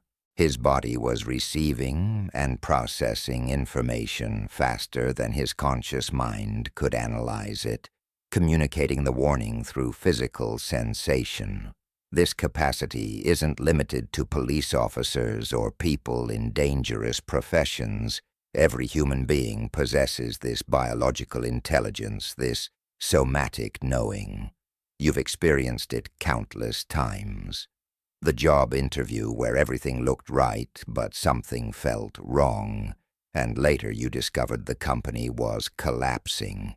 The person who seemed charming but triggered an inexplicable unease in your body, who later revealed themselves to be manipulative. The opportunity that excited your mind but created heaviness in your chest, that turned out to be a distraction from your true path. Your body was speaking. The question is, were you listening? Most people aren't listening because we've been culturally conditioned to privilege mental knowing over somatic knowing, to trust thoughts over feelings, to believe that rationality is superior to intuition. This conditioning begins early. Children naturally trust their bodily responses until adults teach them to override those responses. Don't be rude. Give your uncle a hug. We tell the child whose body is contracting in discomfort around that uncle, teaching them to ignore their intuitive warning system. Stop being so sensitive, we say to the kid whose nervous system is accurately detecting emotional dishonesty in the environment. You're being irrational. We dismiss the teenager whose gut is screaming that something isn't right. By adulthood, Most people have completely disconnected from their somatic intelligence, trusting only what can be logically explained and measured, deaf to the wisdom their bodies are broadcasting continuously. The result of this disconnection is catastrophic. People end up in careers that slowly destroy their spirit because they ignored the body's no in favor of the mind's logic about salary and status. They stay in relationships that harm them because they override the nervous system's warnings with rationalizations about commitment and trying harder. They make decisions that look perfect on paper but feel wrong in the body, then spend years dealing with the consequences. The body always knows. It's connected to a field of information that the conscious mind cannot access. When you ignore it, you're essentially flying blind, using only limited sensory data and rational analysis while ignoring a sophisticated guidance system that can perceive patterns, energy, and truth beyond the reach of your 5 senses. Jennifer discovered this the hard way. A successful attorney, she prided herself on making logical, well-researched decisions. When a prestigious firm offered her a partnership, she analyzed every detail: a compensation package, career trajectory, work-life balance. On paper, it was perfect. But every time she thought about accepting, her chest tightened and breathing became difficult. She dismissed this as anxiety about big changes and signed the contract, despite her body's clear communication. Within 6 months, she was miserable. The firm's culture was cutthroat and unethical in ways not visible during the interview process. The partnership track required compromises to her values she couldn't stomach. She ended up leaving, but not before developing stress-related health issues that took years to resolve. Her body had known from the beginning. It had tried to tell her through the only language it speaks: sensation. She just hadn't been listening. The language of somatic intelligence expresses itself through multiple channels. Gut feelings are perhaps the most recognized. That instinctive knowing in your solar plexus, the area of your body housing the enteric nervous system, sometimes called the second brain. This neural network in your digestive system contains over 100 million neurons and produces more than 30 neurotransmitters, including 90% of your body's serotonin. It's in constant communication with your brain, but it also receives information independently.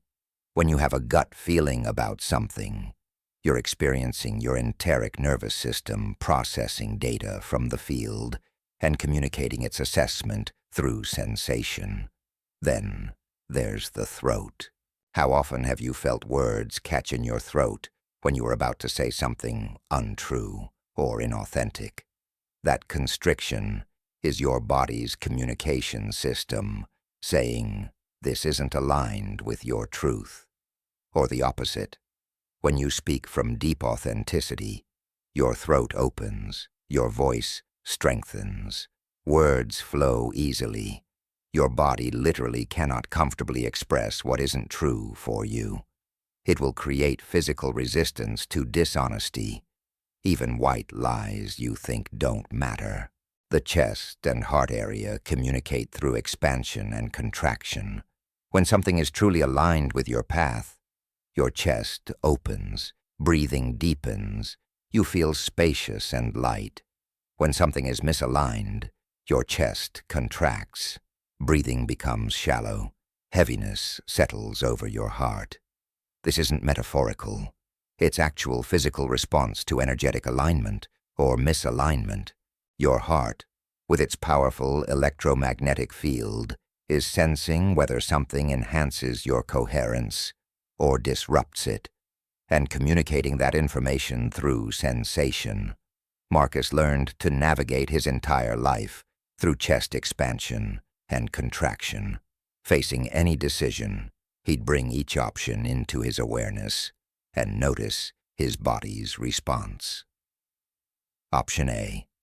Chest contracted, breathing restricted. Option B, chest opened, breath flowed freely. He stopped needing endless analysis or external advice. His body told him everything he needed to know. Over years of trusting this guidance, Marcus noticed that choices his body confirmed, as aligned through expansion, always led to growth and opportunity, even when they looked risky to his rational mind. Choices that created contraction, even when they seemed safe and logical, always led to stagnation, or his body was accessing information his mind couldn't perceive, and he learned to trust it implicitly. The nervous system also communicates through energy levels. Notice how certain people energize you while others deplete you, even if the depleting ones seem nice and haven't done anything obviously wrong. Your nervous system is reading their energy field, detecting whether their frequency enhances or disrupts your field, and communicating that information through changes in your vitality. After spending time with energizing people, you feel more alive, creative, and capable. After time with draining people, you feel exhausted, heavy, and diminished. This isn't psychological, it's energetic and biological. Your body is processing information about coherence and resonance, telling you who supports your well-being and who doesn't. Physical sensations like chills, goosebumps, or warmth washing through your body are also communication. These often occur when you encounter deep truth or when you're in the presence of high-frequency energy. Your body is responding to resonance, to alignment with something that elevates your consciousness. When you hear a truth that your soul recognizes, even if your mind has never consciously considered it before, your body responds with these sensations. It's confirmation from your higher intelligence that yes, this information is important. Pay attention. Integrate this. Amanda experienced this consistently when making aligned choices.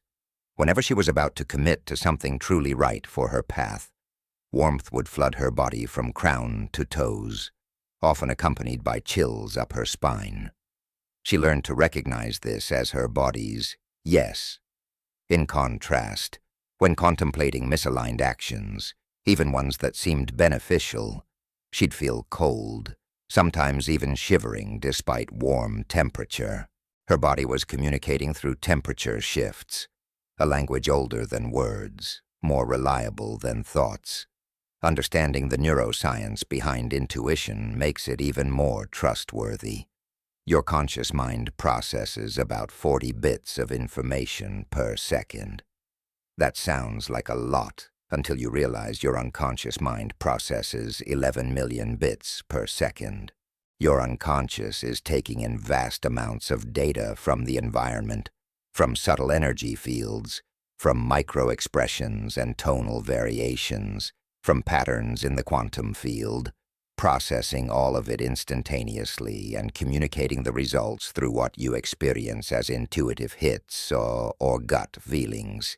When you have a sudden knowing about something with no logical basis, that's your unconscious mind delivering the results of processing information your conscious awareness hasn't yet registered. Dr. Candace Pert's groundbreaking research on neuropeptides revealed that emotions aren't just happening in your brain. Every cell in your body has receptor sites for neuropeptides, the chemical messengers of emotion. Your entire body is experiencing and processing emotional information. You're not a brain with a body. You're an embodied consciousness, and every cell is intelligent, receptive, and communicative. When you feel something in your body, you're receiving information processed by billions of intelligent cells, all of which are in constant dialogue with the field of consciousness. This is why meditation and body awareness practices are so powerful for developing intuition. When you quiet your mental chatter and bring attention into your body, You can perceive the subtle communications that constant thinking drowns out. The slight tightening in your shoulders when you consider a particular action. The warmth in your heart when you think about a specific person. The sinking feeling in your stomach when reviewing a contract. These aren't random physical responses. They're your biological intelligence system communicating guidance from sources beyond your rational analysis. Thomas, a business consultant, developed a practice of body scanning before any major decision. He'd sit quietly, bring the decision into his awareness, and slowly scan his body from head to toe, noticing every sensation without judgment. Where did energy flow freely? Where did it constrict? What emotions arose? What physical sensations emerged? This practice gave him access to information his analytical mind couldn't provide. He discovered that his body was never wrong. When it signaled ease and flow, proceeding always led to positive outcomes. When it signaled resistance and discomfort, ignoring those warnings always led to problems. His body had become his most trusted advisor. The invitation here is profound. Return to your body as a source of wisdom, not just a vehicle you inhabit. Your body is not separate from your consciousness. It's not inferior to your mind. It's an expression of your consciousness in physical form, equipped with intelligent systems that connect you to fields of information beyond your individual awareness.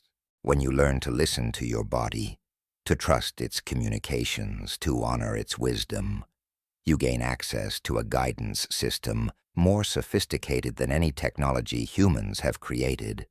This doesn't mean abandoning rational thinking. It means integrating somatic knowing with mental analysis. Your mind is excellent at organizing information, creating strategies, and implementing plans, but it's not designed to access intuitive wisdom or perceive energy. Your body does that. The most powerful decision-making happens when you use both. Gather information with your mind, then check in with your body. If they agree, proceed with confidence. If they conflict, pause and investigate further.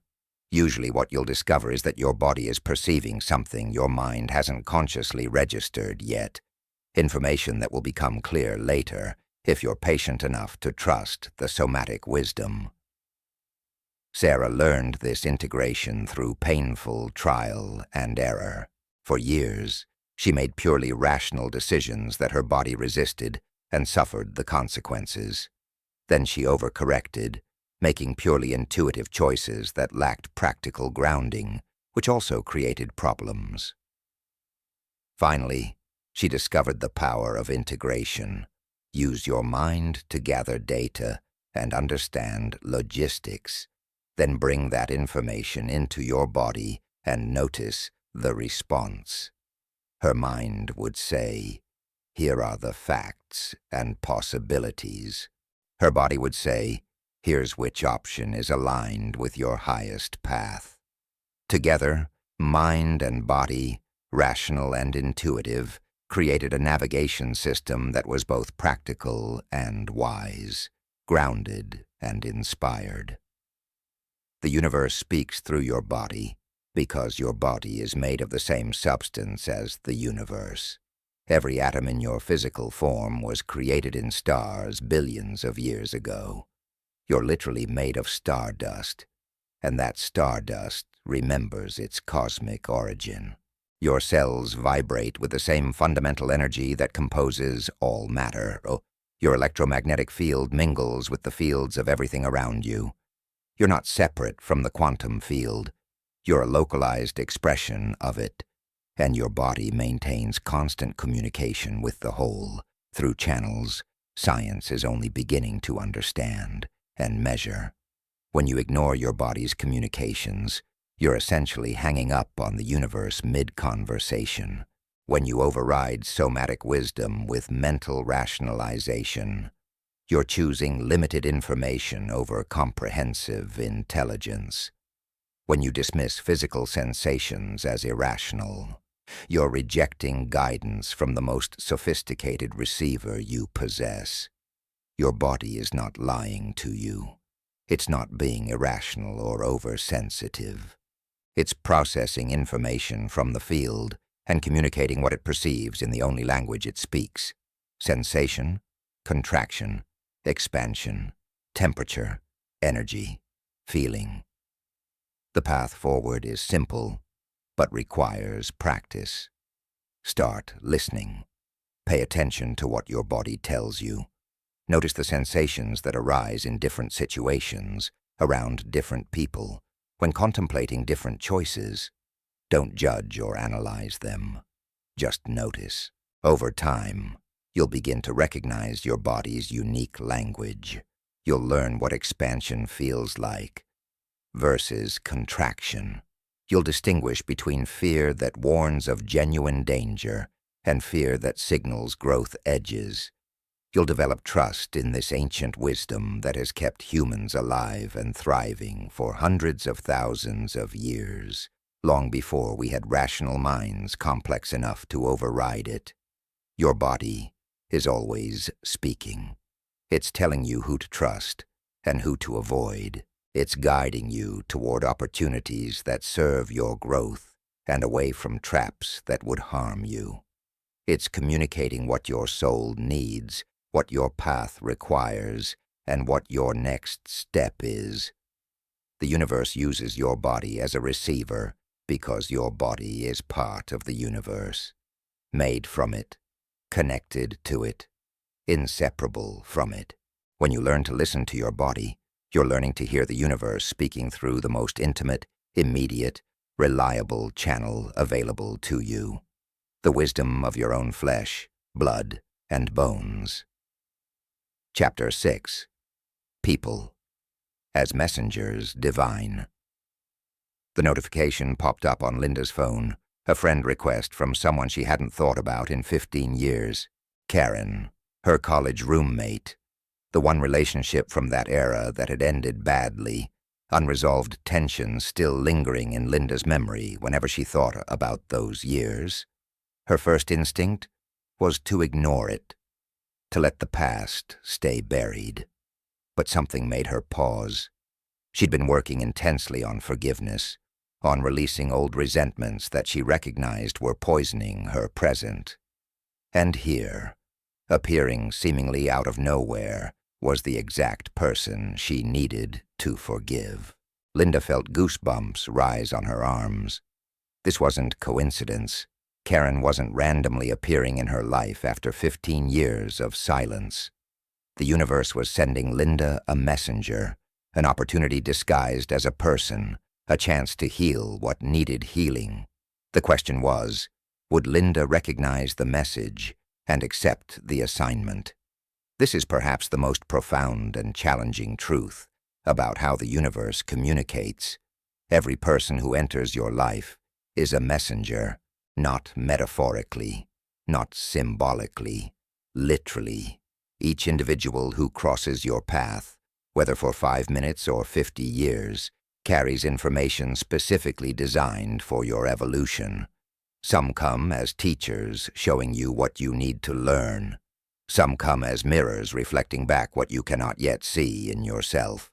Some come as catalysts, triggering exactly the growth you've been avoiding. And some come as confirmations, validating that you're on the right path. None of them are random. The universe doesn't do random. It orchestrates encounters with surgical precision, bringing you exactly the people you need, exactly when you need them, for reasons that often only become clear in retrospect. The science behind this involves the concept of morphic resonance and quantum entanglement at the level of consciousness. Every person operates on a specific frequency, a vibrational signature composed of their thoughts, emotions, beliefs, and state of being. You also operate on a frequency. The law of resonance dictates that frequencies that match or complement each other are drawn together. This isn't mysticism, it's physics. You're literally a walking electromagnetic field, and you attract people whose fields resonate with yours. When you shift your frequency, you automatically begin attracting different people, while others naturally fall away. The people in your life at any given moment are a perfect reflection of your current frequency, showing you through their presence exactly where you are vibrationally. Think about David, who spent years complaining about being surrounded by negative, critical people. His friends were pessimists. His colleagues gossiped constantly. Even strangers seemed hostile. David blamed his environment, his city, bad luck. Then he started working with a coach who asked him an uncomfortable question. What frequency are you broadcasting that attracts these people? David was offended initially. He wasn't negative.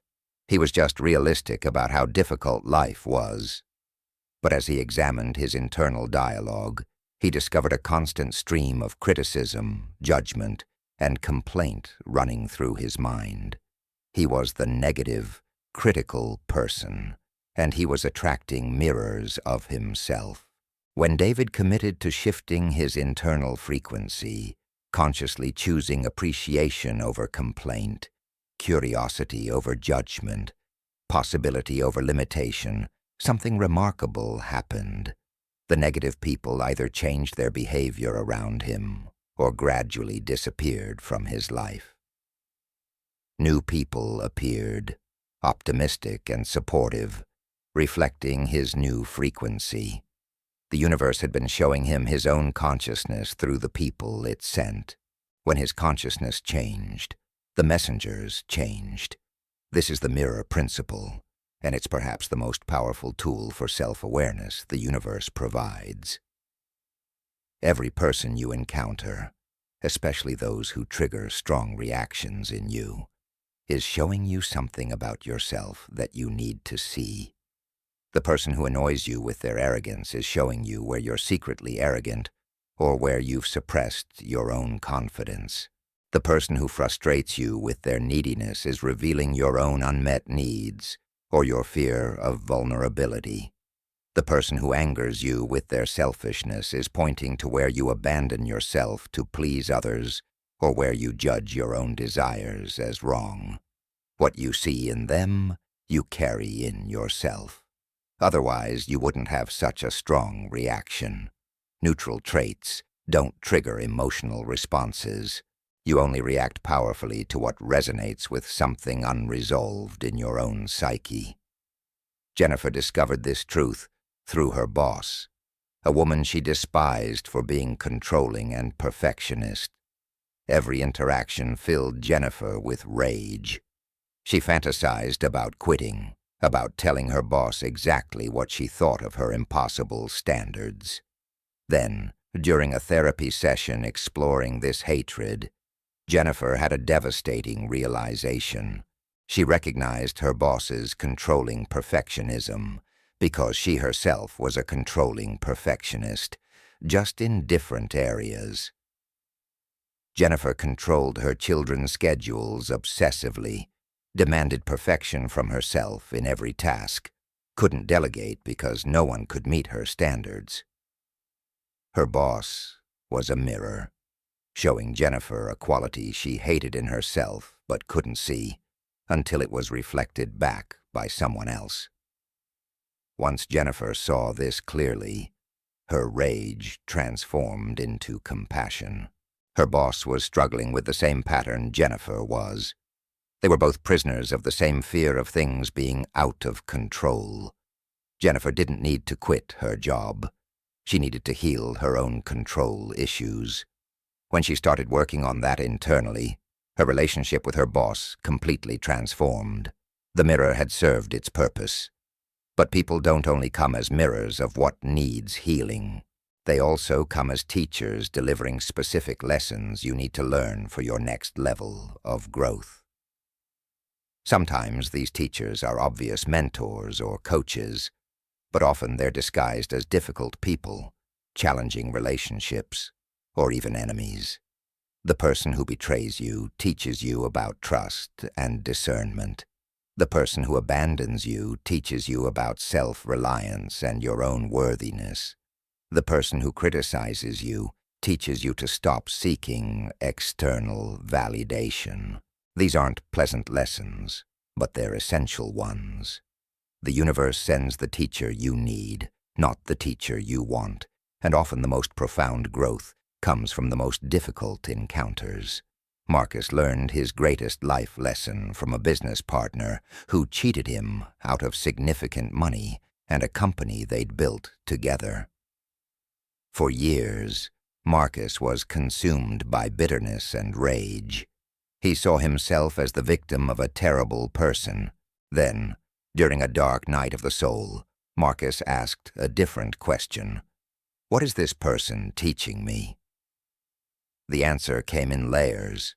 First, Marcus had ignored red flags because he didn't want to see them. The betrayal was teaching him to trust his intuition, to pay attention to warning signs, to choose partners carefully. Second, Marcus had put all his security in external things, in money and business success. The loss was teaching him that real security comes from within, from his own capabilities and resilience. Third, Marcus had been playing small, afraid to build something on his own, hiding behind a partnership. The betrayal was forcing him to step into his full power and create something better independently.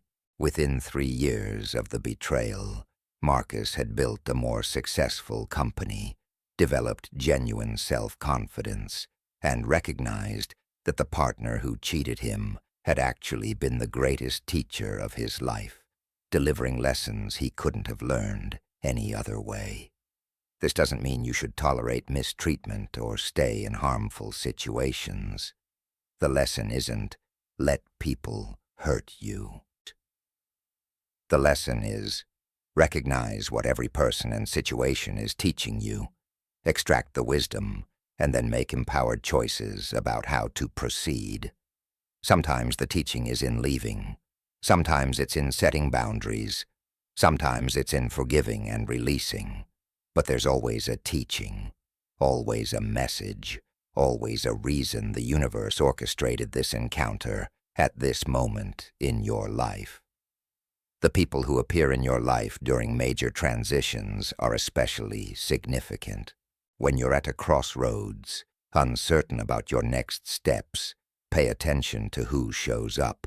That stranger who strikes up a conversation and mentions exactly the information you needed. The old friend who resurfaces with an opportunity perfectly timed. The person who appears in your life briefly, says something that shifts your entire perspective, and then disappears. These are divine appointments, encounters arranged by the intelligence of the field to deliver messages, open doors, or redirect your path. The universe speaks through people, because people can provide what books and signs cannot. Direct interaction, timely information, and sometimes the energy transmission that catalyzes your next transformation. Rachel experienced this when she was considering whether to leave her marriage. Confused and torn, she went for a walk and ended up sitting on a bench in a park.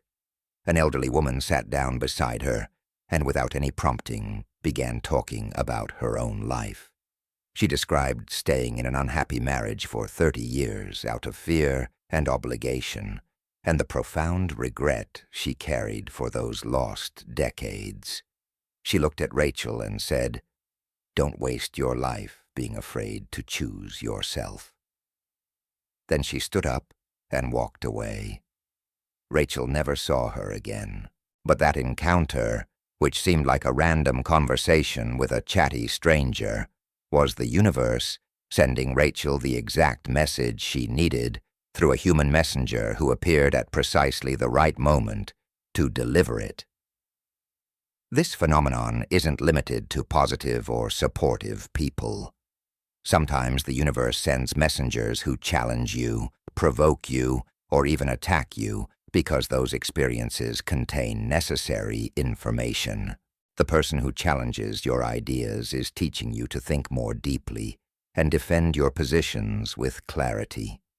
The person who triggers your insecurity is showing you where you need to build genuine self-worth. The person who pushes your boundaries is revealing where your boundaries are too weak and teaching you to enforce them. Every interaction, even painful ones, contains intelligence if you're willing to look for it instead of just reacting to it. Thomas discovered this through a colleague who constantly undermined him in meetings, questioned his competence, and tried to make him look bad in front of leadership. Thomas's initial response was anger and defensiveness. But when he stepped back and asked what this person was teaching him, he recognized several things. First, he'd been too passive, not speaking up for himself, letting others define his value. The antagonist was teaching him to advocate for himself powerfully. Second, he'd been seeking approval from authority figures rather than trusting his own expertise. The criticism was teaching him to validate himself. Third, he'd been afraid of conflict, avoiding it at all costs. This person was forcing him to develop comfort with confrontation. Once Thomas extracted these lessons and began implementing them, becoming more assertive, self-validating, and willing to engage in productive conflict, his antagonist's behavior no longer bothered him. More remarkably, the antagonist stopped targeting him entirely. The teaching was complete. The messenger was no longer needed. The depth of this communication system becomes even more apparent when you recognize that the people closest to you, your intimate partners, family members, and best friends, are your primary spiritual assignments. They're not just people you happen to love. They're souls who agreed, at a level beyond conscious awareness, to participate in your evolution and allow you to participate in theirs. Your romantic partner is showing you, through the dynamics of your relationship, exactly where you need to grow. Your children are teaching you lessons you couldn't learn any other way. Your parents, even or especially if the relationship was difficult, delivered foundational teachings that shaped your entire path. These aren't random biological connections. They're soul contracts, agreements made in the realm of consciousness to help each other evolve through the friction and love of close relationship. Sarah's relationship with her mother exemplified this perfectly. For 40 years, they fought constantly, triggering each other's deepest wounds, recreating the same painful patterns endlessly. Sarah resented her mother's controlling nature, her constant criticism, her inability to show unconditional love. It poisoned Sarah's life, affecting her self-esteem, her relationships, her capacity for joy. Then Sarah learned about the mirror principle and asked an uncomfortable question. What is my mother showing me about myself? The answer was devastating and liberating. Sarah was controlling, critical, and withheld love from herself constantly. She demanded perfection, criticized herself brutally, and made love conditional on achievement. Her mother wasn't the problem. Her mother was the mirror, showing Sarah how she treated herself internally. When Sarah began offering herself the unconditional love and acceptance she'd been demanding from her mother, something miraculous happened. Her mother softened. Their interactions became gentler. The decades-long war ended, not because her mother changed, but because Sarah stopped needing her mother to be different. The messenger had delivered the message. The mirror had shown what needed to be seen. This understanding transforms how you navigate all relationships. Instead of judging people as good or bad, compatible or incompatible, you start asking, what is this person here to teach me? What aspect of myself are they reflecting? What lesson does this interaction contain? This doesn't mean you stay in harmful relationships or tolerate abuse. It means you extract the wisdom from every encounter before making decisions about how to proceed. Sometimes the wisdom is in recognizing your worth and leaving. Sometimes it's in seeing your own patterns and healing them. Sometimes it's in learning to love more deeply or set boundaries more clearly. But there's always wisdom available if you're willing to look beneath the surface drama to the spiritual curriculum underneath. The universe also sends people as confirmations when you're on the right path. After you've made a difficult decision or taken a scary leap, pay attention to who appears. Supportive people who believe in you, collaborators who want to help, mentors who offer guidance. These aren't lucky breaks. They're confirmations from the universe that yes, you made the right choice, you're aligned with your path, and support is available. When you're misaligned, the opposite happens. People become obstacles, relationships feel effortful, support disappears. The presence or absence of helpful people is direct feedback from the universe about your alignment. Daniel experienced this vividly when he left his corporate career to pursue music, a decision that terrified him and seemed financially irresponsible to everyone around him. Within weeks of making the leap, he met a sound engineer at a random party who offered to work with him for free to build his portfolio. A venue owner heard him playing at an open mic and gave him a regular gig. A former colleague's brother turned out to be a music producer looking for someone with Daniel's exact style. Person after person appeared, each one helping him in ways he couldn't have predicted or arranged through his own effort. These weren't coincidences. They were the universe sending human messengers to confirm you're on your path. Keep going. You're supported. Understanding this principle requires a fundamental shift in how you perceive people. They're not just individuals pursuing their own separate lives who randomly intersect with yours. They're conscious agents in an intelligent universe, each one carrying messages, lessons, and energy specifically orchestrated for your growth and theirs. The homeless person who asks for help might be teaching you about compassion or showing you fears about scarcity you need to address.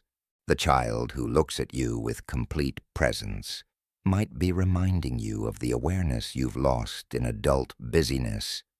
The stranger who smiles at you on a difficult day might be a messenger delivering exactly the warmth you needed to keep going. This doesn't mean every interaction is profound or that you should overanalyze every encounter.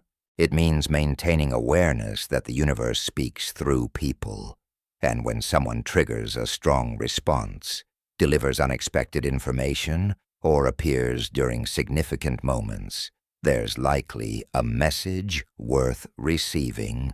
The key is balancing receptivity with discernment, being open to seeing the teaching while also honoring your boundaries and well-being. The practice is simple. When you encounter someone who triggers you, helps you, challenges you, or appears synchronistically, pause and ask, what might this person be here to teach me? What are they reflecting about my current consciousness? What message might the universe be sending through this encounter? The answer won't always come immediately. Sometimes you'll only understand the teaching in retrospect. But asking the question shifts you from unconscious reaction to conscious reception, from seeing people as random others to recognizing them as messengers in a vast communication system that's guiding your evolution every single day.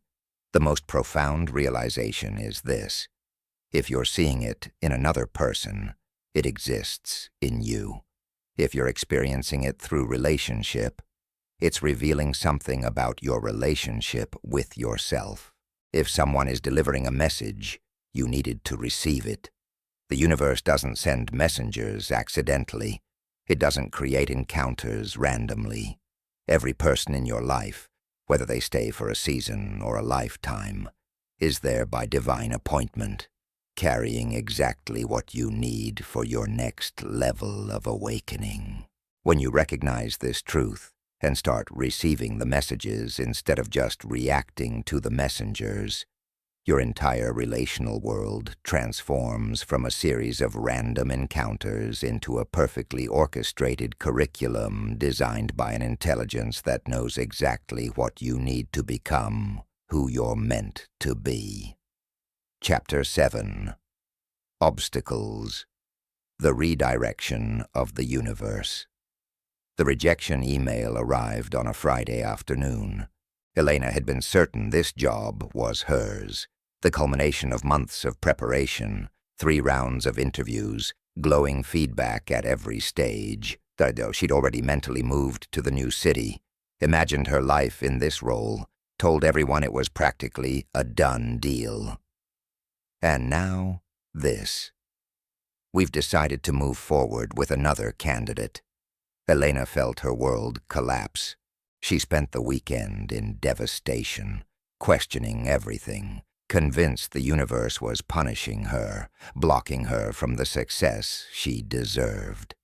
What Elena couldn't see, what she wouldn't understand until 6 months later, was that this rejection was the universe's greatest gift to her.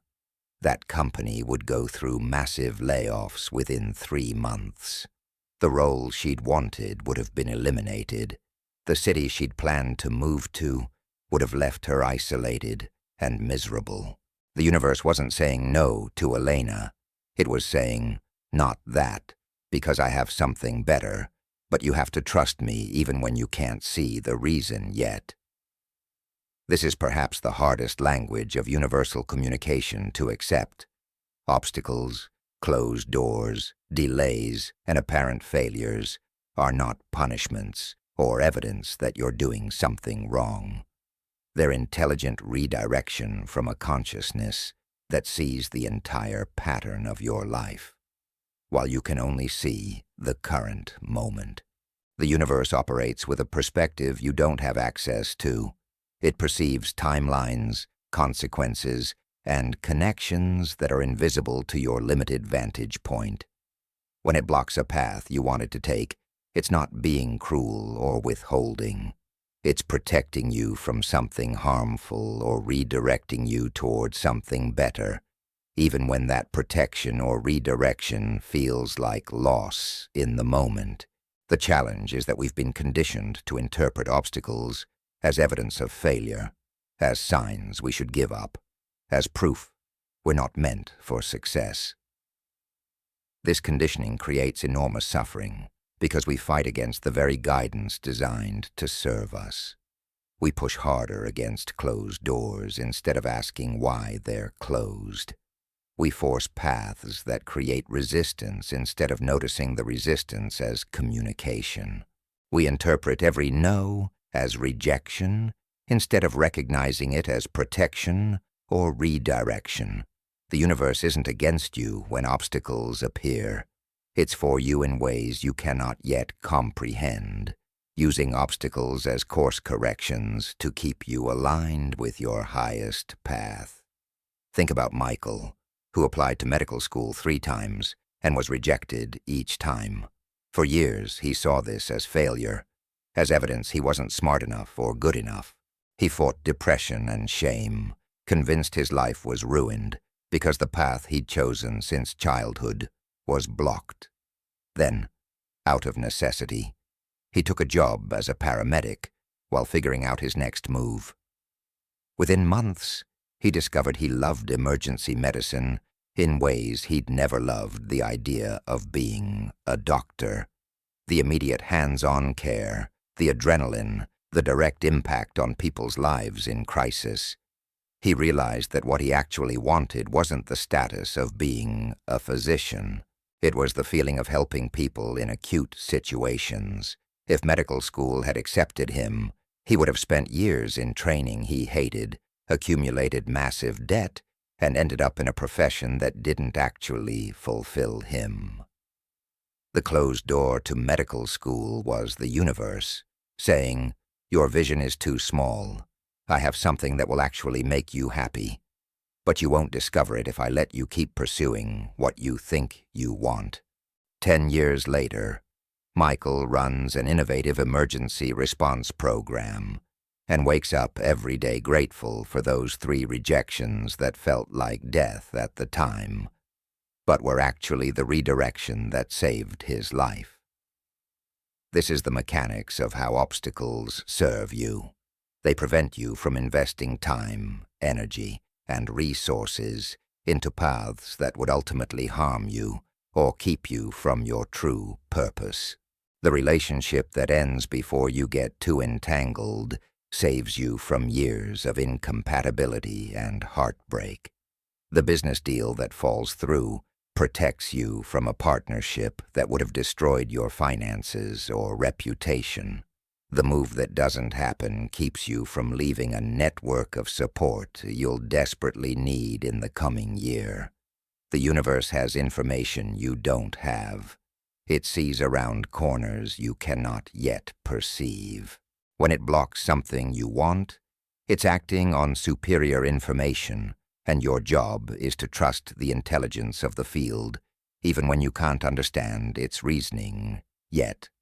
Jennifer learned this through a house purchase that fell through at the last minute.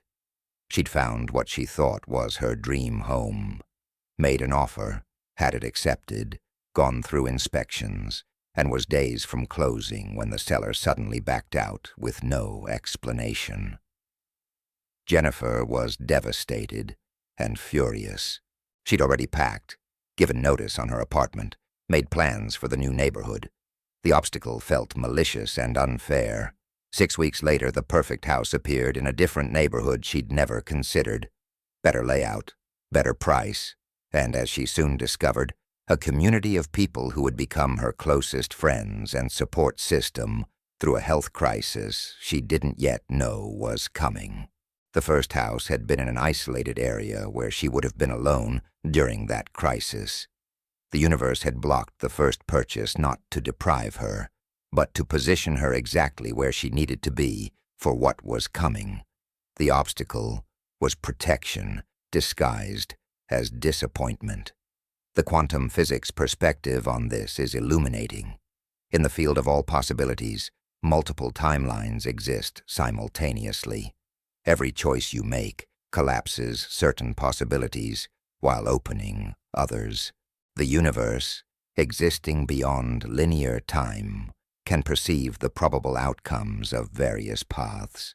When it creates an obstacle, it's essentially saying that timeline leads to outcomes misaligned with your highest good. I'm blocking it to keep available the timelines that serve your evolution. You're not being denied what you want. You're being redirected from what would hurt you toward what will fulfill you, even though you can't see the difference yet from your current perspective. This understanding transforms how you respond to obstacles. Instead of collapsing into defeat or pushing harder against resistance, you start asking different questions. What is this obstacle protecting me from? What might the universe be redirecting me toward? What information is this closed door providing about alignment or timing? These questions shift you from victim consciousness to co-creator consciousness, from powerless frustration to curious receptivity. You begin to trust that obstacles are data, communication from an intelligent field that's working with you, not against you. David experienced this shift during a business venture that encountered obstacle after obstacle. Funding fell through. Key partners backed out. Technology failures delayed launch. Legal issues created complications. Every step forward seemed to trigger 2 steps back. David's initial response was to fight harder, to force things, to interpret the obstacles as challenges to overcome through sheer determination. But after 2 years of exhausting effort producing minimal results, he finally asked, What if these obstacles are communication? What if the universe is trying to tell me something? When he stopped forcing and started listening, he recognized that his heart had never been fully in this venture. He was pursuing it for ego reasons, to prove something to people whose opinions shouldn't matter, not because it aligned with his authentic desires. The obstacles weren't blocking his success. They were revealing his misalignment, giving him opportunity after opportunity to recognize he was on the wrong path before he invested so much that walking away would be devastating. When David finally listened and redirected toward work that genuinely excited him, the obstacles disappeared. Everything flowed. The contrast showed him clearly. Obstacles indicate misalignment. Flow indicates alignment. The universe was speaking through resistance, saying, "Not this way, try again. I'm showing you this isn't your path." But obstacles don't only serve as redirection away from wrong paths. Sometimes they serve as preparation for right paths, strengthening you, teaching you, developing capacities you'll need for what's coming. The obstacle that delays your success might be giving you time to develop maturity. You'll need to handle that success wisely. The challenge that tests you repeatedly might be building resilience, required for the bigger challenges ahead. The door that stays closed might be holding you in place, while pieces of a larger puzzle come together behind the scenes, pieces you cannot see, but that must align before the door can open to your benefit. Sarah's story illustrates this perfectly. She'd been trying to get her business off the ground for 3 years with minimal success. Clients were scarce, income was insufficient, growth was painfully slow. She watched peers launch similar ventures and succeed quickly while her progress felt blocked at every turn. She questioned her abilities, her worth, whether she should give up. But something kept her going despite the obstacles. Then, in year 4, everything shifted. Clients appeared rapidly. Revenue multiplied. Opportunities opened that hadn't existed before. And Sarah realized that those 3 hard years hadn't been the universe blocking her success. They'd been the universe preparing her for success, forcing her to develop systems, resilience, and expertise slowly, so she wouldn't collapse under the rapid growth when it came.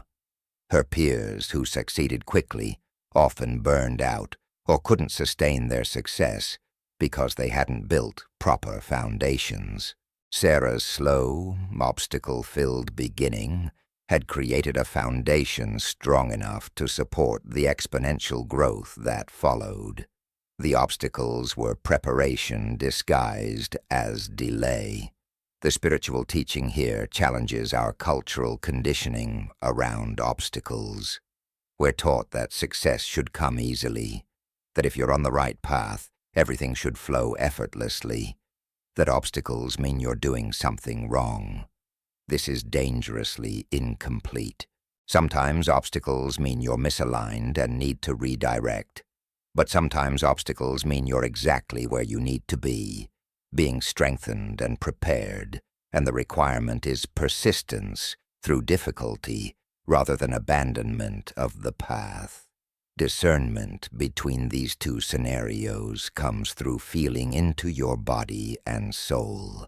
Misaligned obstacles feel heavy, draining, like pushing a boulder uphill forever with no internal reward. Preparatory obstacles feel challenging but enlivening, difficult but meaningful, creating exhaustion that's purposeful rather than depleting. Your body knows the difference even when your mind is confused. Marcus learned this distinction through 2 different ventures. The first encountered obstacles that felt soul-crushing. Every challenge drained his energy and made him question why he was doing this at all. He had no internal fire for the work, despite it looking good on paper. After a year of misery, he finally listened to what the obstacles were saying and walked away. The second venture also encountered significant obstacles, but these felt different. Each challenge was difficult, but also exciting, calling forth capacities he didn't know he had, pushing him to grow in ways that felt aligned with his purpose. The obstacles didn't make him want to quit. They made him want to rise to meet them. This venture succeeded because Marcus persisted through preparatory obstacles rather than interpreting them as signs to abandon ship. The universe was communicating differently through each set of obstacles, and Marcus learned to feel the distinction. The universe also uses obstacles to test your commitment and clarify your true desires. When you say you want something but obstacles appear, your response reveals whether you truly want it or whether it was just a passing fantasy or ego desire. True soul-level desires generate persistence through obstacles. Ego desires collapse at the first sign of difficulty. The obstacles are asking, how much do you really want this? Is this a genuine calling or just something that sounds good? Are you willing to grow into the person who can hold this manifestation? If you abandon the path at the first obstacle, it probably wasn't your true path. If obstacles strengthen your commitment and clarify your purpose, you're being prepared for something real. Rebecca experienced this through her journey to become a therapist. The path was filled with obstacles, financial challenges funding her education, family resistance to her career change, difficult licensing exams, struggling to build a client base. Each obstacle tempted her to quit, to take an easier path, to settle for something more conventional. But underneath every challenge, she felt an unshakable knowing that this was her work, her calling. The obstacles didn't kill her desire. They clarified it, burned away the parts that were about image or others' expectations, leaving only the pure core of authentic purpose. By the time she established her practice, she'd been tested so thoroughly that no future obstacle could shake her. She knew this was her path, not because it was easy, but because she'd proven to herself through persisting past every obstacle that nothing could stop her from this work. The universe had used obstacles not to block her, but to forge her into someone solid enough to fulfill her purpose with unshakable commitment. Here's the paradox that confuses many people. Sometimes the universe blocks something to test if you'll persist, and sometimes it blocks something to redirect you away. How do you know which is which? The answer is always in the feeling beneath the obstacle, not in the obstacle itself. Obstacles that are redirection feel like swimming against a current that grows stronger the harder you swim. Everything feels like struggle without reward, effort without meaning, forcing against a natural flow. Obstacles that are preparation feel like climbing a mountain. It's hard, it tests you, muscles burn and lungs strain, but you feel yourself getting stronger, the view expanding, a sense of purposeful movement even through the difficulty. One depletes you, the other develops you. Your body and soul know the difference even when your mind cannot yet articulate it. The invitation here is radical trust. Trust that the universe is always working for your highest good, even when circumstances look like failure or loss. Trust that closed doors are protecting you from paths that would harm you, or blocking you temporarily while better options align. Trust that obstacles are communication, data about alignment, timing, and readiness, not evidence that you're unworthy or that your dreams are impossible. Trust that an intelligence far greater than your individual mind is orchestrating your life with precision, and what looks like no in the moment might be not yet or not that, something better when viewed from the future looking back. This doesn't mean you shouldn't feel disappointment when obstacles appear. Feel it fully. Grieve the loss of what you wanted. Honor your human emotions. But don't stop there. After you've felt the feeling, ask the question, what might this obstacle be protecting me from or redirecting me toward? What is the universe trying to communicate through this closed door? Sometimes the answer comes immediately. Often it only becomes clear in retrospect. But asking the question shifts you from victim to student, from powerless to receptive, from fighting against the universe to working with it. The stories that prove this truth are everywhere, once you start looking. The person who missed the flight that later crashed, the relationship that ended right before you met your actual life partner, the job you didn't get that would have trapped you in a city during a natural disaster, the investment you couldn't make that would have bankrupted you. You can probably identify obstacles in your own past that you fought against at the time, but later recognized as blessings, redirections that saved you from harm or positioned you for good you couldn't yet imagine.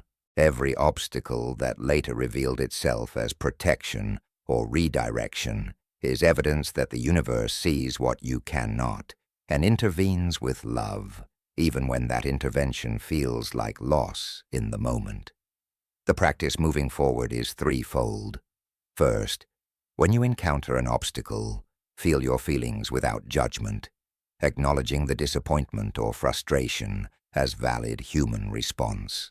Second, once the initial emotion passes, ask what this obstacle might be communicating, opening yourself to the possibility that it's intelligent guidance rather than random bad luck or personal failure. Third, watch for what appears next, paying attention to what doors open when others close, what new paths become visible when old ones are blocked, trusting that the universe is redirecting you with purpose, even if that purpose isn't yet clear. This practice doesn't eliminate the pain of obstacles, but it transforms your relationship with them from adversarial to collaborative, from "why is this happening to me?" to "what is this showing me?" From victim of circumstances to co-creator with an intelligence that loves you enough to protect you from paths that would harm you, even when that protection temporarily breaks your heart. Chapter 8. Adjusting your frequency of transmission. For 7 years, Amanda had been asking the universe for abundance. She meditated on prosperity, created vision boards filled with images of wealth, affirmed daily that money flowed to her easily. Yet nothing changed. Her financial situation remained stuck in the same frustrating pattern of barely enough, living paycheck to paycheck, watching opportunities slip away due to lack of resources. She began to believe the universe wasn't listening, that manifestation didn't work for her, that she was somehow broken or unworthy. Then a teacher asked her a question that changed everything. What frequency are you actually broadcasting? Amanda was confused. She was broadcasting desires for abundance, wasn't she? But as she examined her internal state honestly, she recognized the truth. Beneath the affirmations and visualizations, her dominant frequency was fear, lack, and unworthiness. Every time she said, "I am abundant," her body contracted with the feeling of scarcity. Every vision of wealth triggered anxiety about how it wasn't her reality yet.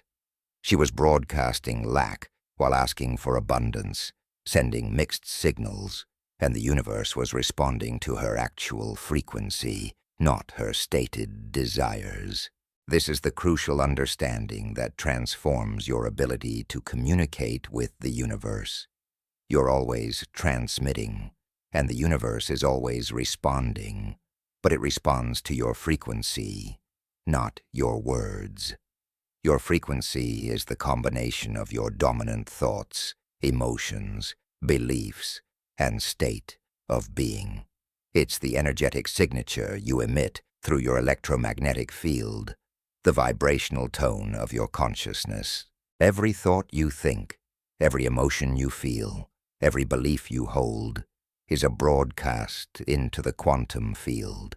And that field, being responsive and intelligent, reorganizes itself to match your signal. It doesn't judge whether your signal is good or bad.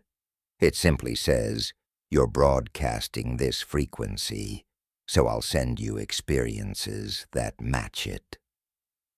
The reason most people's manifestation attempts fail isn't because the universe isn't listening. It's because they're sending contaminated signals. They say they want love, but broadcast unworthiness. They ask for success, but transmit fear of failure.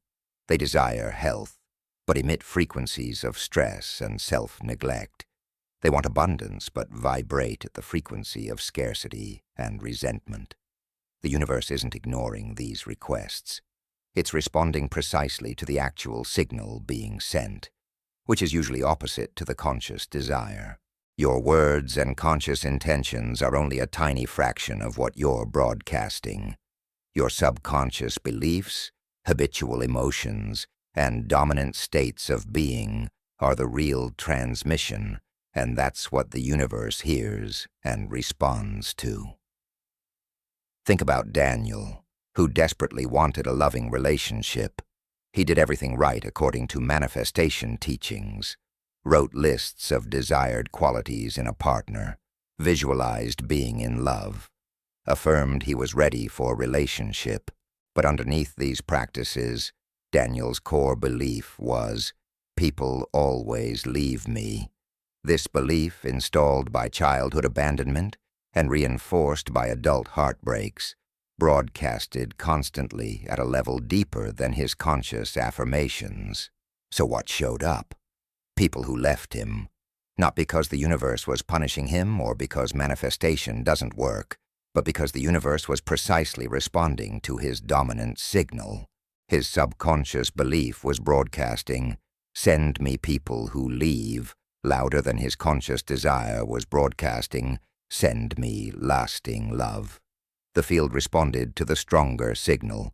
When Daniel finally addressed the core belief, healing the wound and shifting his internal frequency from abandonment to worthiness of staying, his relationship pattern completely changed. The universe had always been listening. He'd just been broadcasting the wrong frequency. The science behind this involves the measurable electromagnetic field generated by your heart and brain. Every thought produces electrical activity in your brain. Every emotion generates a field from your heart that extends several feet beyond your body. These aren't metaphors. They're actual energy fields that can be detected and measured. And these fields don't exist in isolation. They interact with the unified field, the quantum field of infinite potential, influencing which of the infinite possibilities collapse into your experienced reality.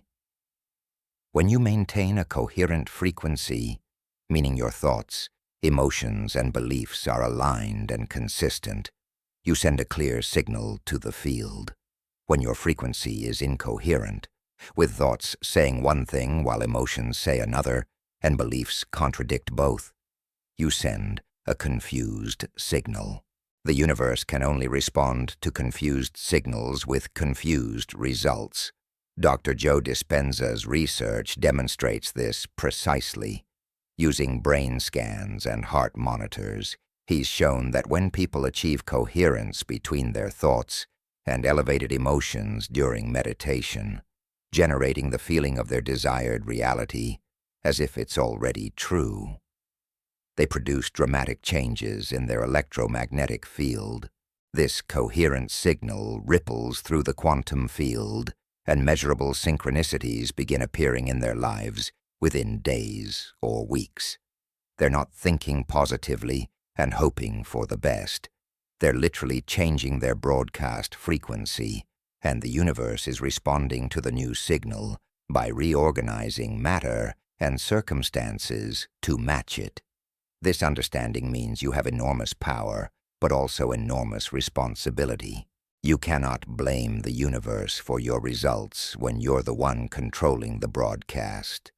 If your life isn't reflecting what you say you want, the problem isn't out there. It's in the signal you're sending.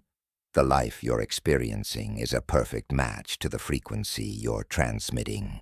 And if you want different results, you must first change your transmission. This isn't victim blaming, it's empowerment. External circumstances don't determine your frequency. Your internal state does. And your internal state is something you can shift, regardless of what's happening around you. Rebecca learned this through her health journey. Diagnosed with an autoimmune condition, she tried every treatment, every diet, every protocol. Nothing worked. Her body kept attacking itself despite her desperate efforts to heal. Then she recognized something profound. She'd been attacking herself emotionally and mentally for years. Harsh self-criticism, relentless judgment, refusing to rest or honor her limits, driving herself brutally toward impossible standards. Her body was simply manifesting externally what she'd been doing internally. She was broadcasting self-attack, and her immune system was responding by attacking. When Rebecca began shifting her internal frequency from self-criticism to self-compassion, from punishment to kindness, from forcing to allowing, her physical symptoms began to shift. Her autoimmune markers decreased, inflammation reduced, energy returned. She wasn't just changing her thoughts. She was changing her broadcast frequency from aggression to love, and her body responded to the new signal by reorganizing itself toward health instead of self-destruction. The key to adjusting your frequency starts with awareness of what you're actually broadcasting. Most people have no idea. They're unconscious transmitters, sending signals based on programming installed decades ago, never examining what they're actually emitting into the field. The practice begins with self-observation. What are your dominant thoughts throughout the day? Not the intentional affirmations you say during your morning routine, but the constant mental chatter running beneath your awareness all day long. What are your habitual emotional states? Not how you want to feel, but how you actually feel most of the time. What are your core beliefs about yourself, life, possibility, and worthiness? These elements combine to create your dominant frequency, and this frequency is what you're broadcasting constantly. Marcus discovered through this self-observation practice that while he claimed to desire success, his dominant internal broadcast was, "I'm not good enough." This belief ran beneath every interaction, every opportunity, every decision. He'd learned it from a critical father, reinforced it through selective attention to failures while dismissing successes, and maintained it through constant comparison to others who seemed more capable. This belief was his primary broadcast, and the universe responded by sending him experiences that confirmed it. Clients who didn't hire him, opportunities that went to others, projects that didn't succeed despite his efforts. The universe wasn't against Marcus. It was precisely matching his dominant signal. When Marcus committed to shifting this core belief, not just intellectually, but at the level of genuine feeling and embodied knowing, everything changed. Better clients appeared. Opportunities opened. Success came more easily. Same person, different broadcast, completely different response from the universe. Shifting your frequency requires more than positive thinking or affirmations. Those tools can help, but only if they're generating genuine shifts in your emotional and energetic state. Affirmations that you don't actually believe just create more incoherence. Your mouth saying one thing while your energy broadcasts another. The universe doesn't hear your words. It feels your frequency. Real frequency shifts happen through several interconnected practices. First, identify and heal the core wounds and beliefs creating your current frequency. You can't broadcast abundance if you're carrying deep beliefs about scarcity installed in childhood. You can't transmit worthiness while holding unprocessed shame. The old programming must be addressed, not just covered over with positive statements. Jennifer did this work through a process of tracing her beliefs back to their origins. Her scarcity frequency came from watching her parents struggle financially and fight about money constantly. She'd absorbed the belief, money is scarce and causes pain. This belief broadcasted through her field for 30 years, creating financial struggle that matched the signal perfectly. When Jennifer recognized the belief, felt the childhood fear it came from, and consciously chose to install a new belief based on her adult experience rather than her childhood trauma, her frequency shifted. She began noticing abundance everywhere, opportunities she'd been blind to before, money flowing more easily. The universe hadn't suddenly become more generous. Jennifer had changed her broadcast frequency from scarcity to sufficiency, and the field responded to the new signal. The second practice for adjusting frequency involves embodiment of desired states through elevated emotion. This is where most manifestation teaching falls short. People visualize what they want while feeling the lack of it, which broadcasts, I don't have this, I want this, I'm separate from this. This frequency attracts more experiences of separation and lack. True frequency shift happens when you generate the feeling of already having what you desire, embodying the emotional state of the fulfilled wish right now, before any external evidence appears. This isn't pretending or denying reality. It's consciously choosing to vibrate at the frequency of your desired reality, sending that signal to the field, and trusting the field to reorganize circumstances to match. David practiced this with his business goals. Instead of visualizing success while feeling anxious about current struggles, he spent time every day feeling into the emotions of already being successful: satisfaction, pride, security, excitement, gratitude. He didn't think about how to get there or worry about the gap between current reality and desire. He simply generated and maintained the emotional frequency of success already achieved. His nervous system couldn't distinguish between imagined success, felt genuinely, and actual success experienced externally.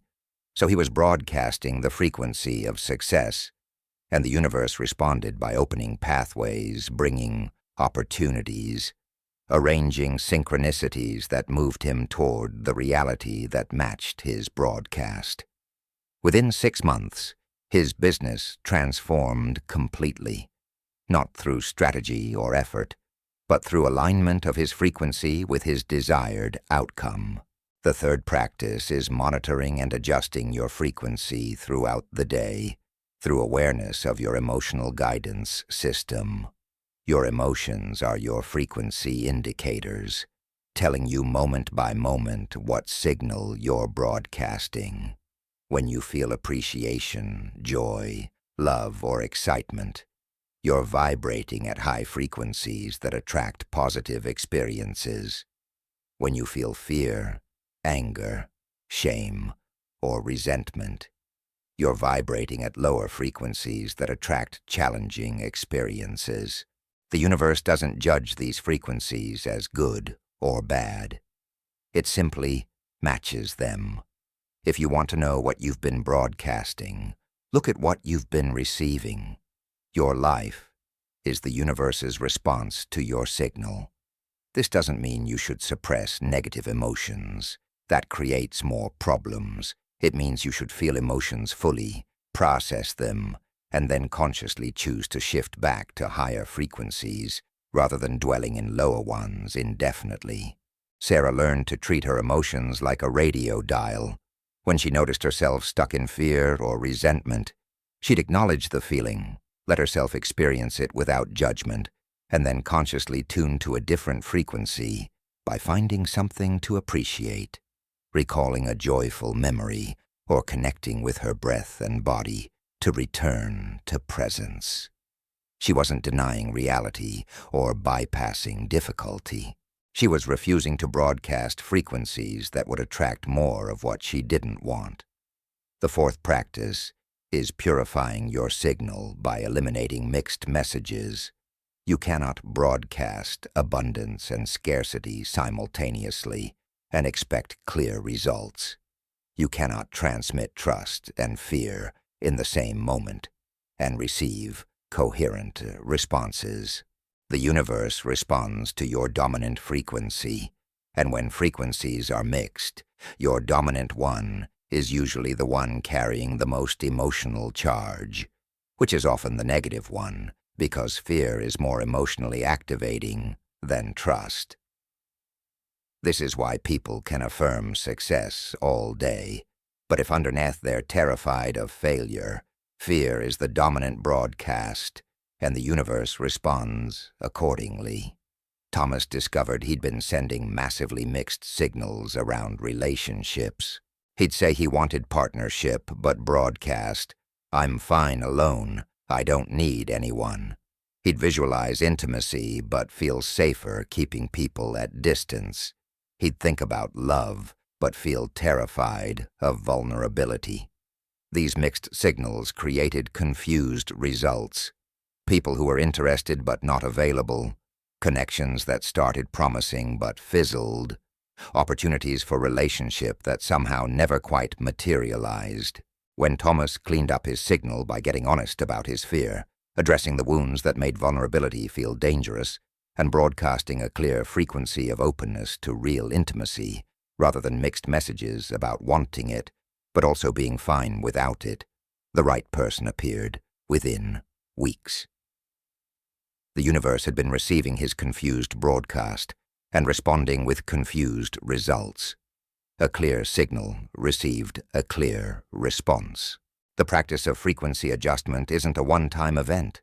It's a continual practice of awareness and choice. Every moment you're broadcasting. Every moment you can check in. What frequency am I transmitting right now? Does this frequency match what I want to create? If not, what needs to shift? This isn't about perfection or never experiencing negative emotions. It's about conscious stewardship of your signal, recognizing that you're in constant communication with a responsive universe, and what you broadcast determines what you receive. The transformation happens when you stop seeing yourself as a powerless recipient of random circumstances and recognize yourself as a powerful broadcaster in constant dialogue with an intelligent field. You're not hoping the universe will hear your prayers. You're understanding that the universe is always hearing your frequency and responding precisely to it. You're not waiting for external conditions to improve so you can feel better. You're generating the feeling frequencies of your desired reality now, knowing that when you hold these frequencies consistently, external conditions must reorganize to match them, because that's how the physics of consciousness works. This doesn't mean you'll never face challenges or that positive thinking prevents all difficulties. It means you recognize that your dominant frequency over time creates your dominant reality over time. One day of broadcasting abundance won't override years of scarcity programming.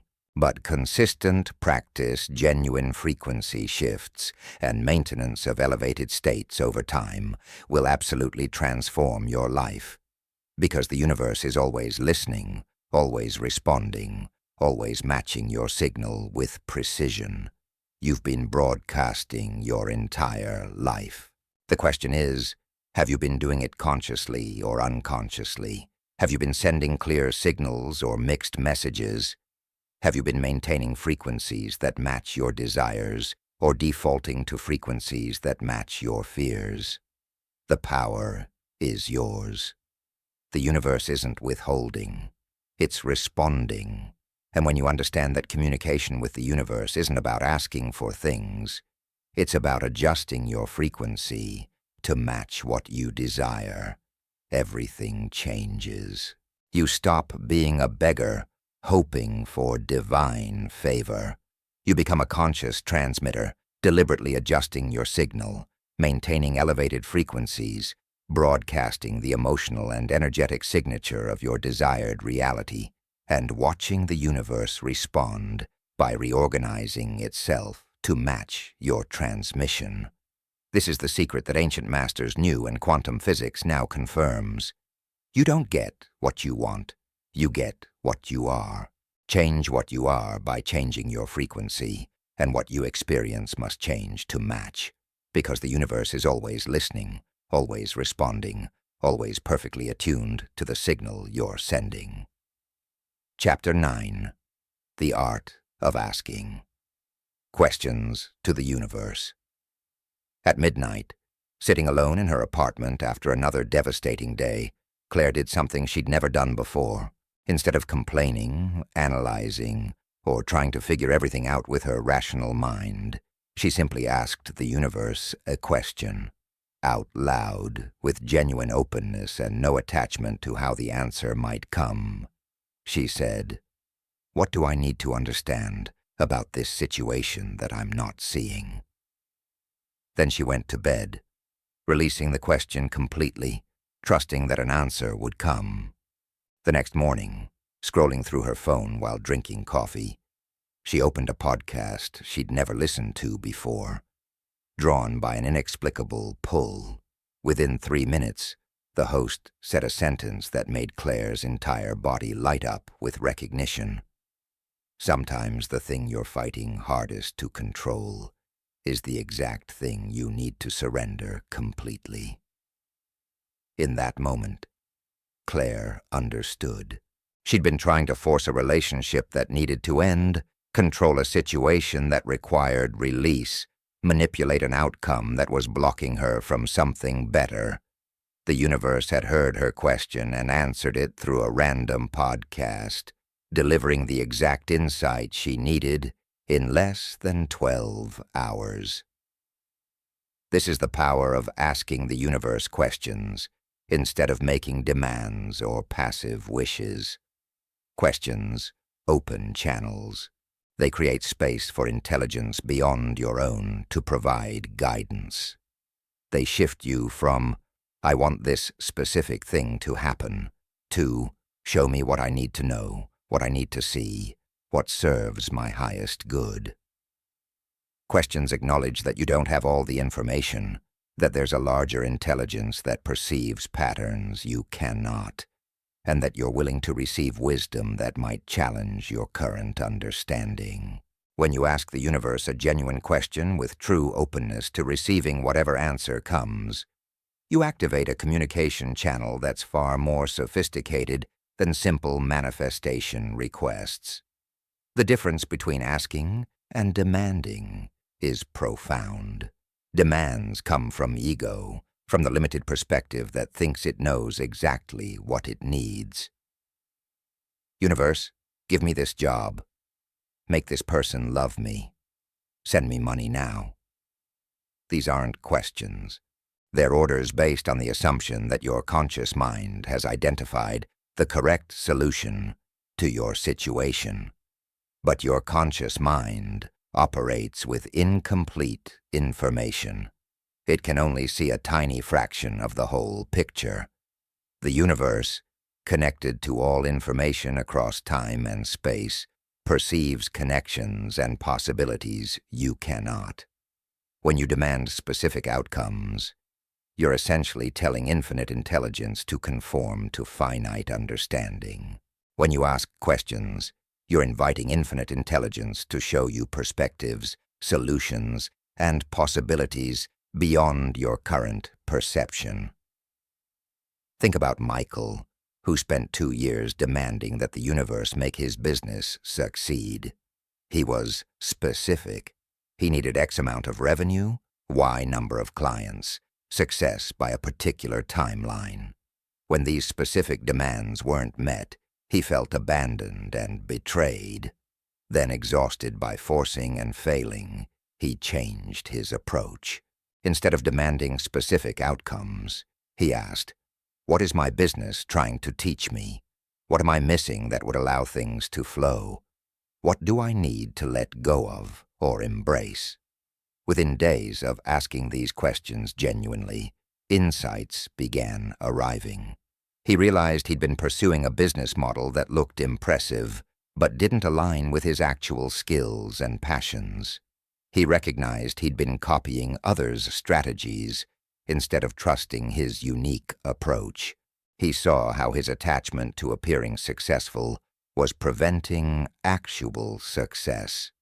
These insights came through overheard conversations, through articles that appeared in his feed, through sudden moments of clarity during mundane activities. The universe had been trying to communicate this information for years, but Michael's demands had blocked him from receiving it. Questions opened him to receive what demands had kept locked out. The quantum physics perspective explains why questions are so powerful.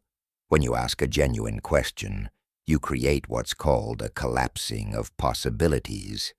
The quantum field contains infinite potential answers, infinite possible paths, infinite solutions. Your question acts like a focusing mechanism, drawing relevant information from this infinite field toward your awareness. But here's the key. The question must be genuine. You must actually be open to receiving an answer, even if it's not the answer you want. If you ask, "Should I stay in this relationship?" while secretly already decided that you want the universe to confirm staying, you're not really asking. You're seeking validation for a predetermined conclusion. The universe responds to genuine inquiry, to real openness, to authentic, "I don't know and I'm willing to be shown." The art of formulating powerful questions begins with letting go of attachment to specific answers. The most transformative questions are open-ended, focused on wisdom rather than outcomes, designed to reveal what you cannot currently see, rather than to confirm what you already believe. Instead of, "Will I get this job?" ask, "What do I need to learn or understand about my career path right now?" Instead of, "When will I find love?" ask, "What is blocking me from experiencing the love I desire?" Instead of, "Why is this happening to me?" ask, "What is this situation here to teach me?" The shift from closed questions of seeking specific predictions to open questions inviting wisdom changes everything about how the universe can respond to you. Jennifer discovered this through her health crisis. For months, she asked closed questions. When will I heal? Which treatment will work? Why did I get sick? These questions led nowhere because they were based on false premises, assuming healing looked a specific way, that external treatments were the answer, that illness was punishment needing explanation. When Jennifer shifted to open questions, everything changed. What is my body trying to tell me? What needs to change in how I'm living? What is this illness protecting me from or preparing me for? These questions opened channels for profound insights. She realized her illness had forced her to stop a self-destructive pace of life she would never have voluntarily slowed. She recognized her body was communicating years of suppressed emotions through physical symptoms. She understood that healing wasn't about returning to her old life, but about creating a completely different way of being. These insights didn't come from doctors or treatments. They came from the universe responding to her genuine questions with wisdom that transformed not just her health, but her entire existence. The practice of asking requires learning to recognize how answers arrive. The universe rarely sends answers through obvious channels or in the exact form you expect. Answers come through synchronicities, the conversation you overhear that addresses your exact question, the book that falls off the shelf open to the page you need, the friend who calls out of nowhere and says something that clicks everything into place. Answers come through your body, the gut feeling that says, yes, this direction, or the contraction that warns, no, not that way. For us, answers come through dreams, symbolic messages that bypass your rational mind to deliver wisdom your conscious awareness was blocking. Answers come through obstacles, doors that close to redirect you, delays that turn out to be perfect timing, challenges that teach you exactly what you needed to learn. David asked the universe, "What is my true calling?" He expected some dramatic revelation, a clear vision, perhaps a mystical experience. Instead, the answer came gradually through a series of small signs. He noticed that every conversation where he felt truly alive involved helping people solve creative problems. He recognized that the projects that energized him rather than drained him all involved innovation and design. He saw patterns in his childhood passions that connected to skills he'd been dismissing as hobbies rather than recognizing as gifts. The universe answered his question not with a thunderbolt, but with breadcrumbs, and David had to develop the awareness to follow them. 6 months after asking the question, the answer was crystal clear. His calling involved creative consulting, using design thinking to help organizations innovate. The answer had been there all along in pieces. The question had activated his awareness to recognize and assemble those pieces into coherent direction. Timing is crucial in the art of asking and receiving. You cannot demand that answers arrive on your schedule. The universe operates on perfect timing, not your preferred timing.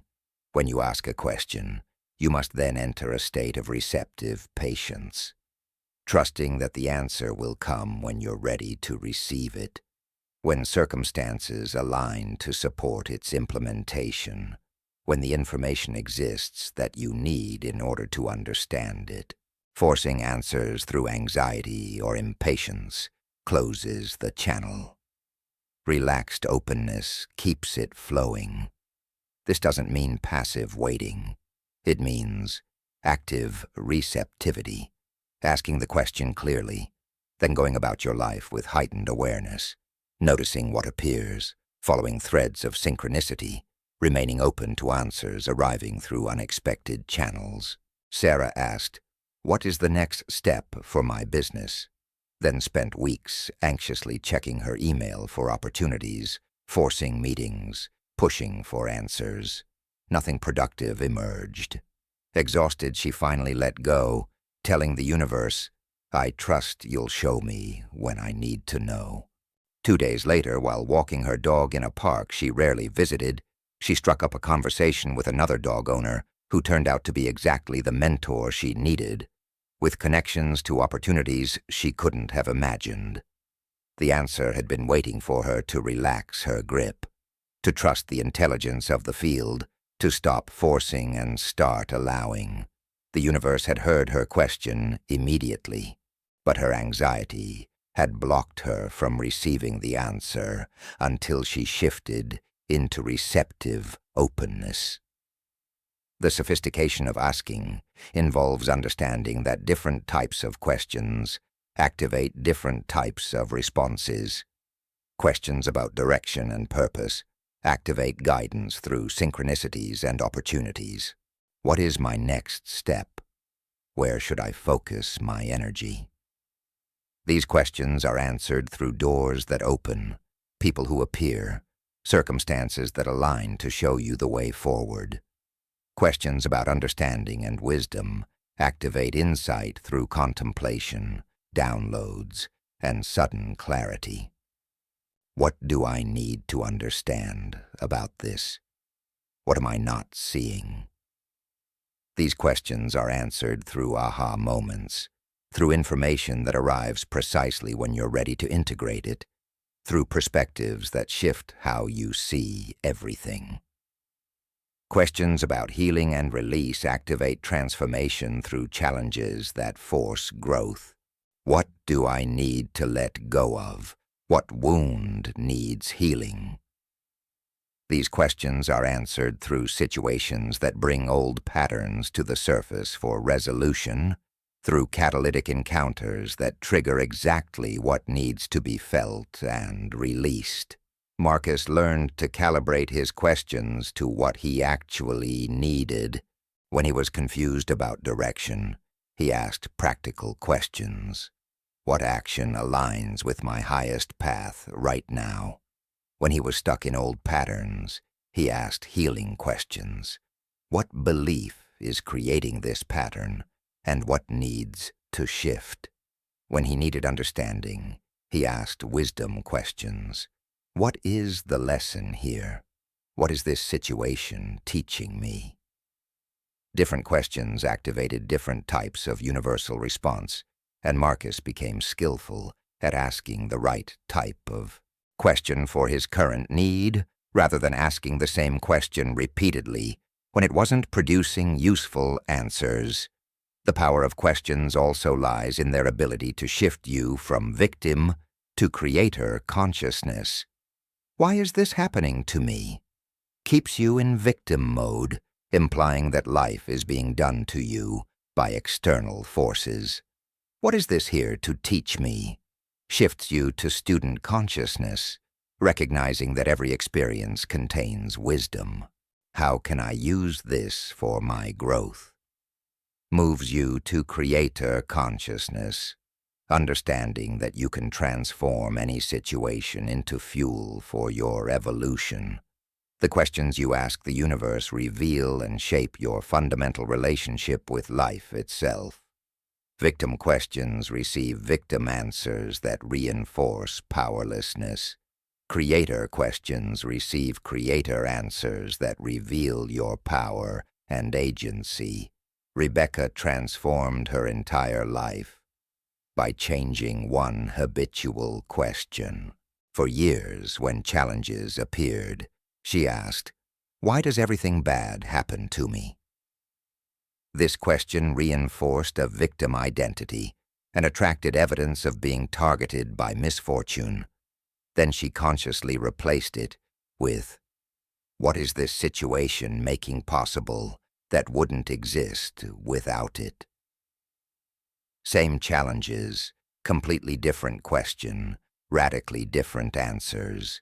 Losing her job made possible the freedom to finally pursue her passion. Her relationship ending made possible meeting someone more aligned. Financial struggle made possible the development of creativity and resourcefulness she'd never needed when things were easy. The circumstances didn't change immediately.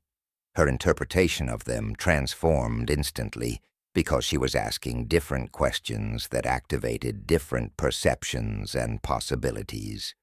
There's also profound power in asking the universe to show you what you're ready to see.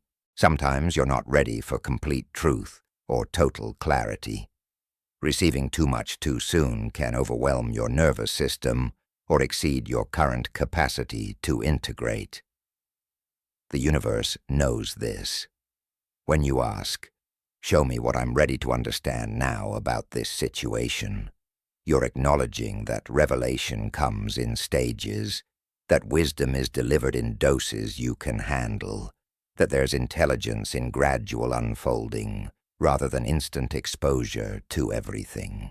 This type of question demonstrates spiritual maturity, trusting that you'll receive what you can integrate when you can integrate it, rather than demanding to know everything immediately. Jennifer used this approach when dealing with family trauma. Instead of demanding to understand everything all at once, which had previously overwhelmed her into shutdown, she asked, "What am I ready to see and heal right now?" This allowed insights to come in manageable pieces. 1 month, she was ready to see how her mother's criticism had shaped her self-worth. 3 months later, she was ready to understand her father's absence. 6 months after that, she could perceive the larger family patterns across generations. Each insight arrived when she had developed the capacity to process it. The universe was protecting her from information overload while ensuring steady progress toward complete understanding and healing. The practice of asking questions to the universe is ultimately about developing a conversational relationship with the intelligence that orchestrates existence. You're not a subject petitioning a distant king. You're a localized expression of infinite consciousness in dialogue with the wholeness of consciousness itself. Your questions are how you acknowledge that you don't have all the answers, that you're willing to be guided, that you recognize intelligence greater than your individual mind. And the universe's responses, coming through synchronicities, insights, bodily knowing, and perfectly timed circumstances, are how that greater intelligence guides, teaches, and collaborates with you in the creation of your life. The transformation happens when you shift from demanding specific outcomes to asking for wisdom, from seeking control to inviting guidance, from "give me what I want" to "show me what I need to know." This shift doesn't mean you become passive or stop having desires.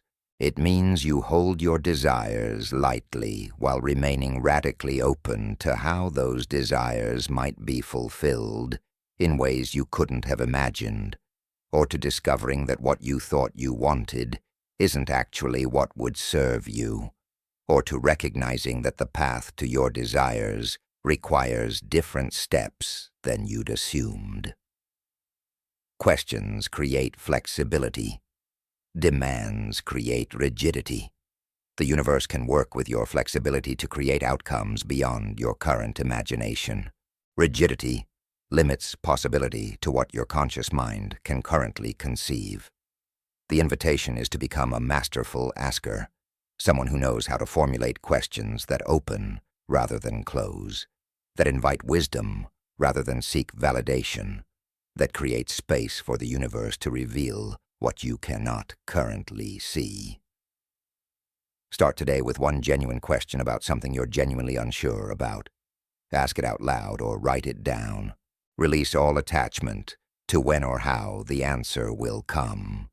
Then pay attention over the coming days and weeks to what appears, what synchronicities arise, what insights emerge, what people say things that address your question, what circumstances shift to show you the way forward.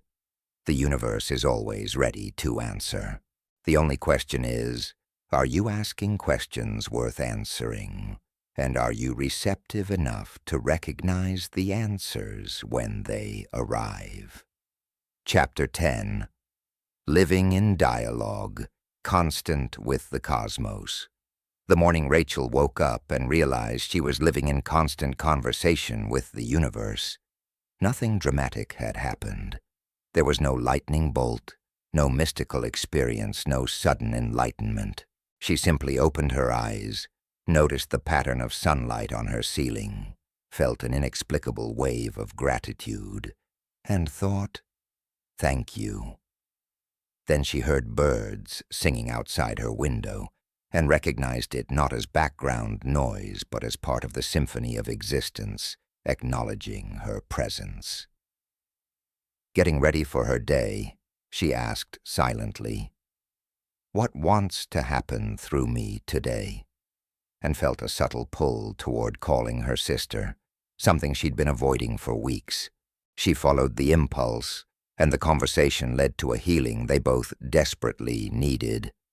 At work, facing a challenging decision, she paused and felt into her body's wisdom rather than forcing a logical answer. The right choice became clear through a simple expansion in her chest. In the evening, stuck in unexpected traffic, instead of frustration, she noticed the license plate in front of her. New path. She smiled, recognizing the message, understanding that delays often redirect toward something better. Rachel had crossed a threshold. She was no longer a person who occasionally noticed universal communication. She had become someone living in perpetual dialogue with the intelligence that orchestrates all things. This is the culmination of everything you've learned, the integration of all the languages of universal communication into a complete way of being. You're not learning these principles so you can use them occasionally when you remember or when things get difficult. You're learning them so you can live in constant communion with the cosmic intelligence that's always speaking, always guiding, always co-creating with you. This isn't about adding a spiritual practice to your existing life. It's about recognizing that your entire life is the practice, that every moment is communication, that you exist in a field of consciousness that's in constant dialogue with itself, through you, and through everything around you. Living in constant dialogue means you stop distinguishing between spiritual moments and regular life. Every interaction becomes potentially significant. Every choice point is an opportunity to check in with guidance. Every circumstance is communication. You're not waiting for special times to connect with the universe. You're maintaining an ongoing awareness that you're always connected, always receiving, always part of a vast conversation that's been happening since before you were born, and will continue long after your body returns to the elements from which it came. This awareness doesn't make you spaced out or impractical. It makes you more present, more responsive, more aligned with the flow of life itself. Think about David, who spent 20 years as an aggressive businessman, operating purely from rational calculation and competitive drive. He achieved external success, but felt empty and disconnected. Then a health crisis forced him to slow down, and during that pause he discovered the principles of universal communication. At first, he approached them like he approached everything, as tools to master, techniques to implement, skills to acquire for better results. But gradually, something deeper shifted. He stopped trying to use the universe and started experiencing himself as part of it. He'd wake up, and instead of immediately planning his day, he'd lie still for a moment, feeling into the energy of what wanted to emerge. Before meetings, he'd breathe and ask, what wants to happen here that serves everyone? During negotiations, he'd tune into his body's wisdom rather than just his strategic mind. Walking between appointments, he'd notice synchronicities, the conversation he overheard that contained information he needed, the person he ran into who had a connection he'd been seeking. David's business became more successful than ever, but success was no longer the point. He was experiencing something far more valuable, the felt sense of being in partnership with a benevolent intelligence that was always supporting, always guiding, always communicating. He'd moved from achieving in isolation to co-creating in relationship with the cosmos itself. The shift David experienced is available to everyone who commits to living in dialogue rather than just learning about communication. It requires developing several ongoing practices that become so integrated into your way of being that they're no longer practices, but simply how you move through the world. The first is perpetual awareness, a gentle background attention to what's happening both internally and externally, not with tense vigilance, but with relaxed receptivity. You're noticing your body's signals, your emotional states, your thoughts, while simultaneously staying present to your environment, to synchronicities, to the subtle pulls and nudges that guide you throughout the day. Jennifer cultivated this through what she called soft focus awareness, instead of the tight, concentrated focus she'd used for years while working, striving, forcing outcomes.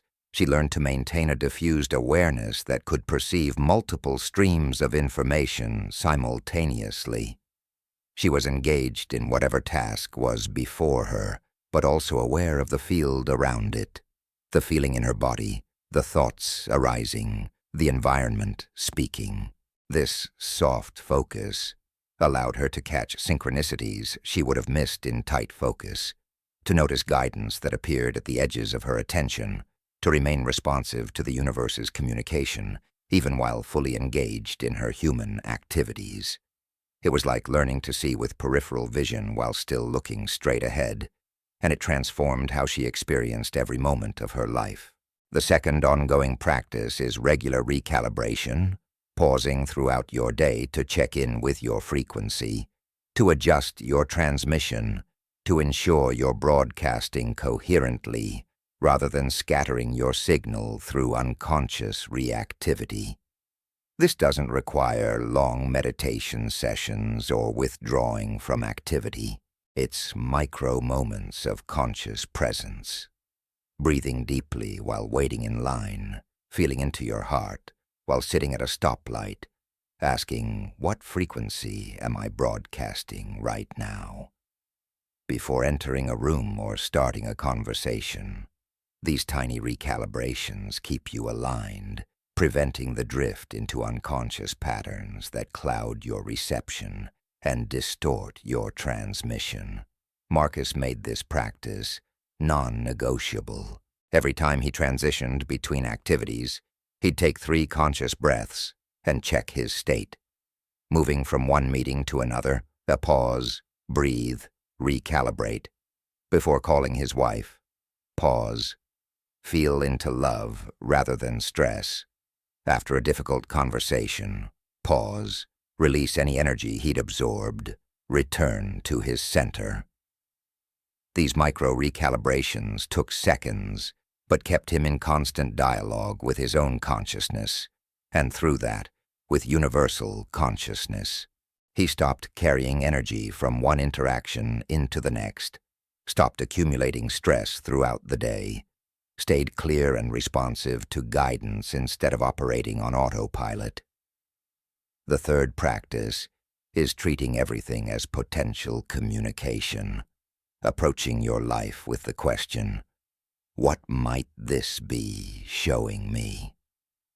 This doesn't mean paranoid overinterpretation where you try to extract meaning from every mundane detail. It means maintaining curious openness, especially when something is unusual, unexpected, or triggers a strong response. The person who cuts you off in traffic might be teaching you about patience or showing you your own aggression. The unexpected expense might be redirecting resources away from something that wouldn't serve you. The technology failure might be protecting you from sending a message you'd regret, or creating space for a more important conversation. You don't force meaning onto everything, but you remain open to the possibility that everything carries information if you're receptive enough to receive it. Sarah transformed her relationship with what she'd previously called bad luck through this lens. Her car, breaking down, led to meeting a mechanic who became a crucial business connection. A flight cancellation resulted in sitting next to someone with information that changed her career trajectory. A health issue forced rest that allowed her to hear guidance she'd been too busy to receive. None of these felt like gifts when they happened. They felt like obstacles and annoyances. But Sarah had learned to pause before reacting, to ask, what might this be communicating? What might this be creating space for? This question didn't eliminate the inconvenience, but it shifted her from victim to curious participant, and over time she recognized that the universe's interruptions were often its greatest gifts, redirecting her with precision beyond what her conscious planning could have achieved. The fourth practice is following the thread, acting on the subtle pulls, impulses, and intuitive nudges that arise when you're in dialogue with the universe. This requires distinguishing between ego impulses driven by fear or desire and genuine guidance arising from your connection to the field. Ego impulses feel contracted, urgent, attached to specific outcomes. Genuine guidance feels expansive, patient, and curious about what might unfold without needing to control it. When you feel a pull to call someone, to explore a new direction, to speak up in a meeting, to turn down a street you don't usually take, there's often intelligence in that impulse. Following these threads without needing to understand why strengthens your trust in the dialogue and opens pathways that logical planning could never access. Rebecca learned to follow threads through repeated experiences of guidance that seemed illogical but proved valuable. The impulse to attend an event she had no rational reason to go to, where she met her future business partner. The strong pull to visit a bookstore out of her way, where she found the exact book with the information she'd been seeking. The unexpected urge to change her route home, avoiding an accident she only learned about later. Following threads doesn't mean being reckless or abandoning practical thinking. It means when you feel genuine guidance that doesn't contradict your values or safety, you experiment with following it, building trust in the communication through direct experience of its accuracy. The fifth practice is maintaining conversation through gratitude and acknowledgement. When you receive guidance and it serves you, acknowledge it. Thank you. I received that. That was helpful. When synchronicities appear, recognize them. I see you. I'm paying attention. When obstacles redirect you toward something better, appreciate them. Thank you for protecting me from that path. This isn't superstition or appeasing a deity. It's completing the communication loop, confirming receipt of the message, strengthening the channel through recognition and appreciation. What you acknowledge and appreciate tends to increase. When you acknowledge universal guidance, you receive more of it because you're demonstrating that you're listening, that you value it, that you're a good steward of the information you receive. Daniel created a daily practice of acknowledging the universe's communication from that day. Before sleep, he'd mentally review. Today I noticed these synchronicities. I felt this guidance. I received this wisdom. Thank you for continuing to show me, to teach me, to communicate with me. This practice trained his awareness to catch more communication because his unconscious mind knew he'd be reviewing the day, so it became more alert to signs and signals. It also created a felt sense of being in relationship with a responsive intelligence that cared about his well-being and growth, which fundamentally changed his experience of moving through the world from isolated and random to connected and meaningful. Living in constant dialogue also requires holding paradox, being fully engaged in your human life while simultaneously aware of the larger patterns and intelligence moving through it. You're not transcending the physical realm or checking out of embodied existence. You're inhabiting it more fully, while also perceiving the invisible dimensions that inform and shape the visible. You care about outcomes while holding them lightly. You make plans while remaining flexible to guidance that might redirect those plans. You work with focus and commitment while trusting that forces beyond your effort are also working on your behalf. This paradox is the hallmark of conscious co-creation. Human agency partnered with universal intelligence individual will aligned with cosmic flow. Maria embodied this paradox beautifully. She ran a successful company, met her responsibilities, showed up fully for her work and relationships. But underneath the doing, she maintained awareness of the being, the consciousness that observed the doing without being defined by it. She'd be in an intense business negotiation while simultaneously feeling into the energy of the situation, noticing what wanted to happen beyond what her strategic mind was planning. She'd make decisions based on data and analysis, but would also pause to check with her body's knowing before committing. She was in the world, but not of it, fully participating in the human game while aware it was a game being played within a much larger reality. This dual awareness didn't make her less effective. It made her more effective because she was accessing multiple streams of intelligence. Her trained expertise, plus her intuitive wisdom, plus universal guidance, all informing her choices. The ultimate fruit of living in dialogue is the peace that comes from knowing you're not alone, not responsible for controlling everything, not navigating life through your individual resources only. You're part of an intelligent cosmos that wants your success and fulfillment, that's always communicating, always supporting, always available for partnership.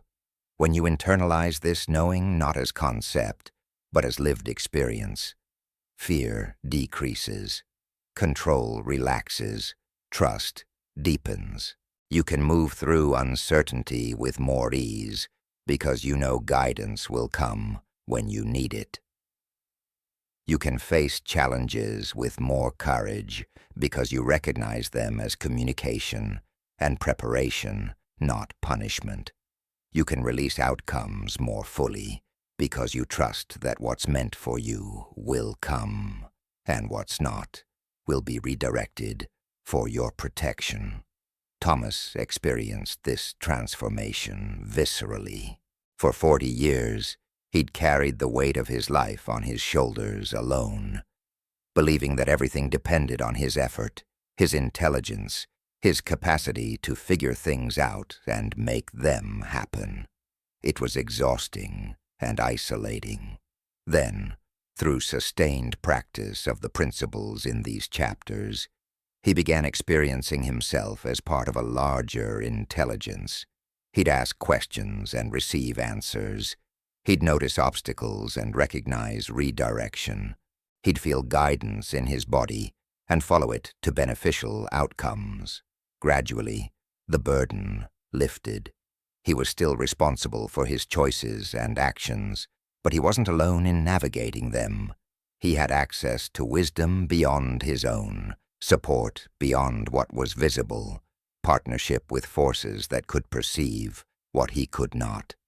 The relief was profound, and from that relief came creativity, joy, and effectiveness he'd never accessed through his previous paradigm of isolated effort. Living in dialogue doesn't eliminate life's difficulties. You'll still face challenges, losses, uncertainties, and pain, but you'll face them differently. Instead of, "Why is this happening to me?" you'll ask, "What is this teaching me? What is trying to emerge through this?" Instead of feeling victimized by circumstances, you'll seek the communication within them. Instead of collapsing into despair when things don't go as planned, you'll trust the redirection and watch for what appears next. The difficulties don't disappear, but your relationship with them transforms completely.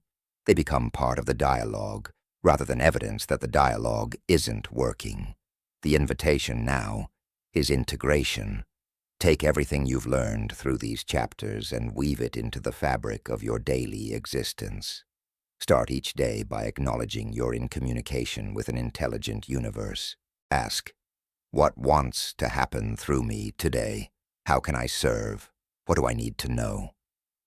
Move through your hours with soft awareness, noticing synchronicities, feeling into your body's guidance, following intuitive pulls, recognizing patterns.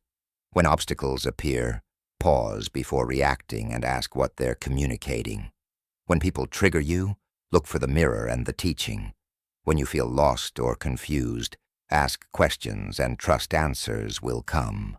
End each day by acknowledging the communication you received, expressing gratitude for the guidance, the redirections, the synchronicities, the wisdom. This practice will feel awkward and difficult at first. Your rational mind will resist. Your conditioning toward control and certainty will push back. You'll forget to pay attention, miss signs, doubt whether anything is really happening or if you're just making it up. This is normal. Persist anyway. The dialogue has always been happening. You're not creating it. You're learning to consciously participate in what was already present. With practice, the awkwardness transforms into fluency. The doubt gives way to experiential knowing. The effort becomes effortless as conscious dialogue becomes your natural state. Elena's journey illustrates this perfectly. When she first started practicing constant dialogue, it felt forced and fake. She'd try to notice signs and wasn't sure if she was really receiving communication or projecting meaning onto random events. She'd ask questions and wonder if the answers that came were genuine guidance or just her own thoughts. She almost quit multiple times, but she committed to 90 days of practice before making any judgments. By day 30, she started noticing patterns she couldn't explain through coincidence.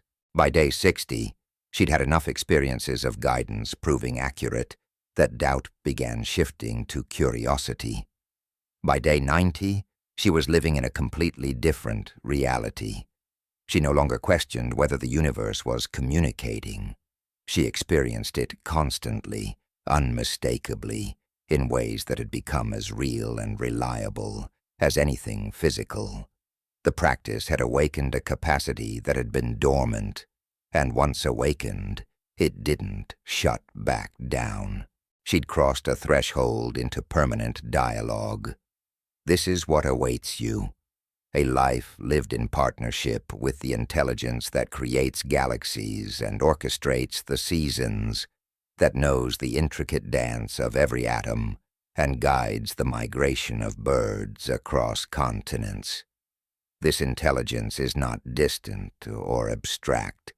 It's intimately present, woven into every moment, speaking through every circumstance, available for conscious relationship. You don't have to earn access to it. You already have it. You just have to remember, to practice, to develop the literacy that allows you to recognize and respond to communication that's always been there. The universe has been speaking to you since before you took your first breath. It spoke through the mystery of your conception, the intelligence that organized cells into your unique body, the impulses that taught you to seek nourishment and safety. It's been speaking through every person you've met, every challenge you've faced, every synchronicity that made you pause and wonder. It's speaking right now through whatever circumstances brought these words to your awareness at this particular moment in your journey. And it will keep speaking for as long as you exist, in this form and beyond, because you're not separate from it. You're a localized expression of it, consciousness exploring itself through your unique perspective, the universe experiencing what it's like to be you. When you live in constant dialogue, you're no longer an isolated fragment trying to survive in an indifferent cosmos. You're a conscious participant in an intelligent, loving, responsive system that's always guiding you toward your highest expression, your deepest fulfillment, your greatest contribution. You're no longer figuring life out alone. You're co-creating with forces that see the whole pattern while you navigate your individual path. You're no longer hoping for random luck or divine intervention. You're maintaining conscious communion with the source of all that is, receiving its guidance through synchronicity, patterns, symbols, bodily knowing, obstacles, and the people who appear in your path. This is your birthright and your destiny. To live in conscious dialogue with the cosmos, to speak and be spoken to by the intelligence that animates all things, to know yourself as both individual and universal, separate and unified, human and cosmic. The conversation is already happening. The universe is already speaking. The only question remaining is the same question that's been present since the beginning. Are you listening? And now, having learned the languages and developed the practices, the more important question emerges. Will you participate? Will you respond? Will you live as someone in constant dialogue with the mystery and intelligence that creates, sustains, and speaks through all of existence? The choice, as always, is yours, but the universe is waiting, has always been waiting, ready to engage in the most intimate, profound, transformative conversation of your life. All you have to do is say yes and begin.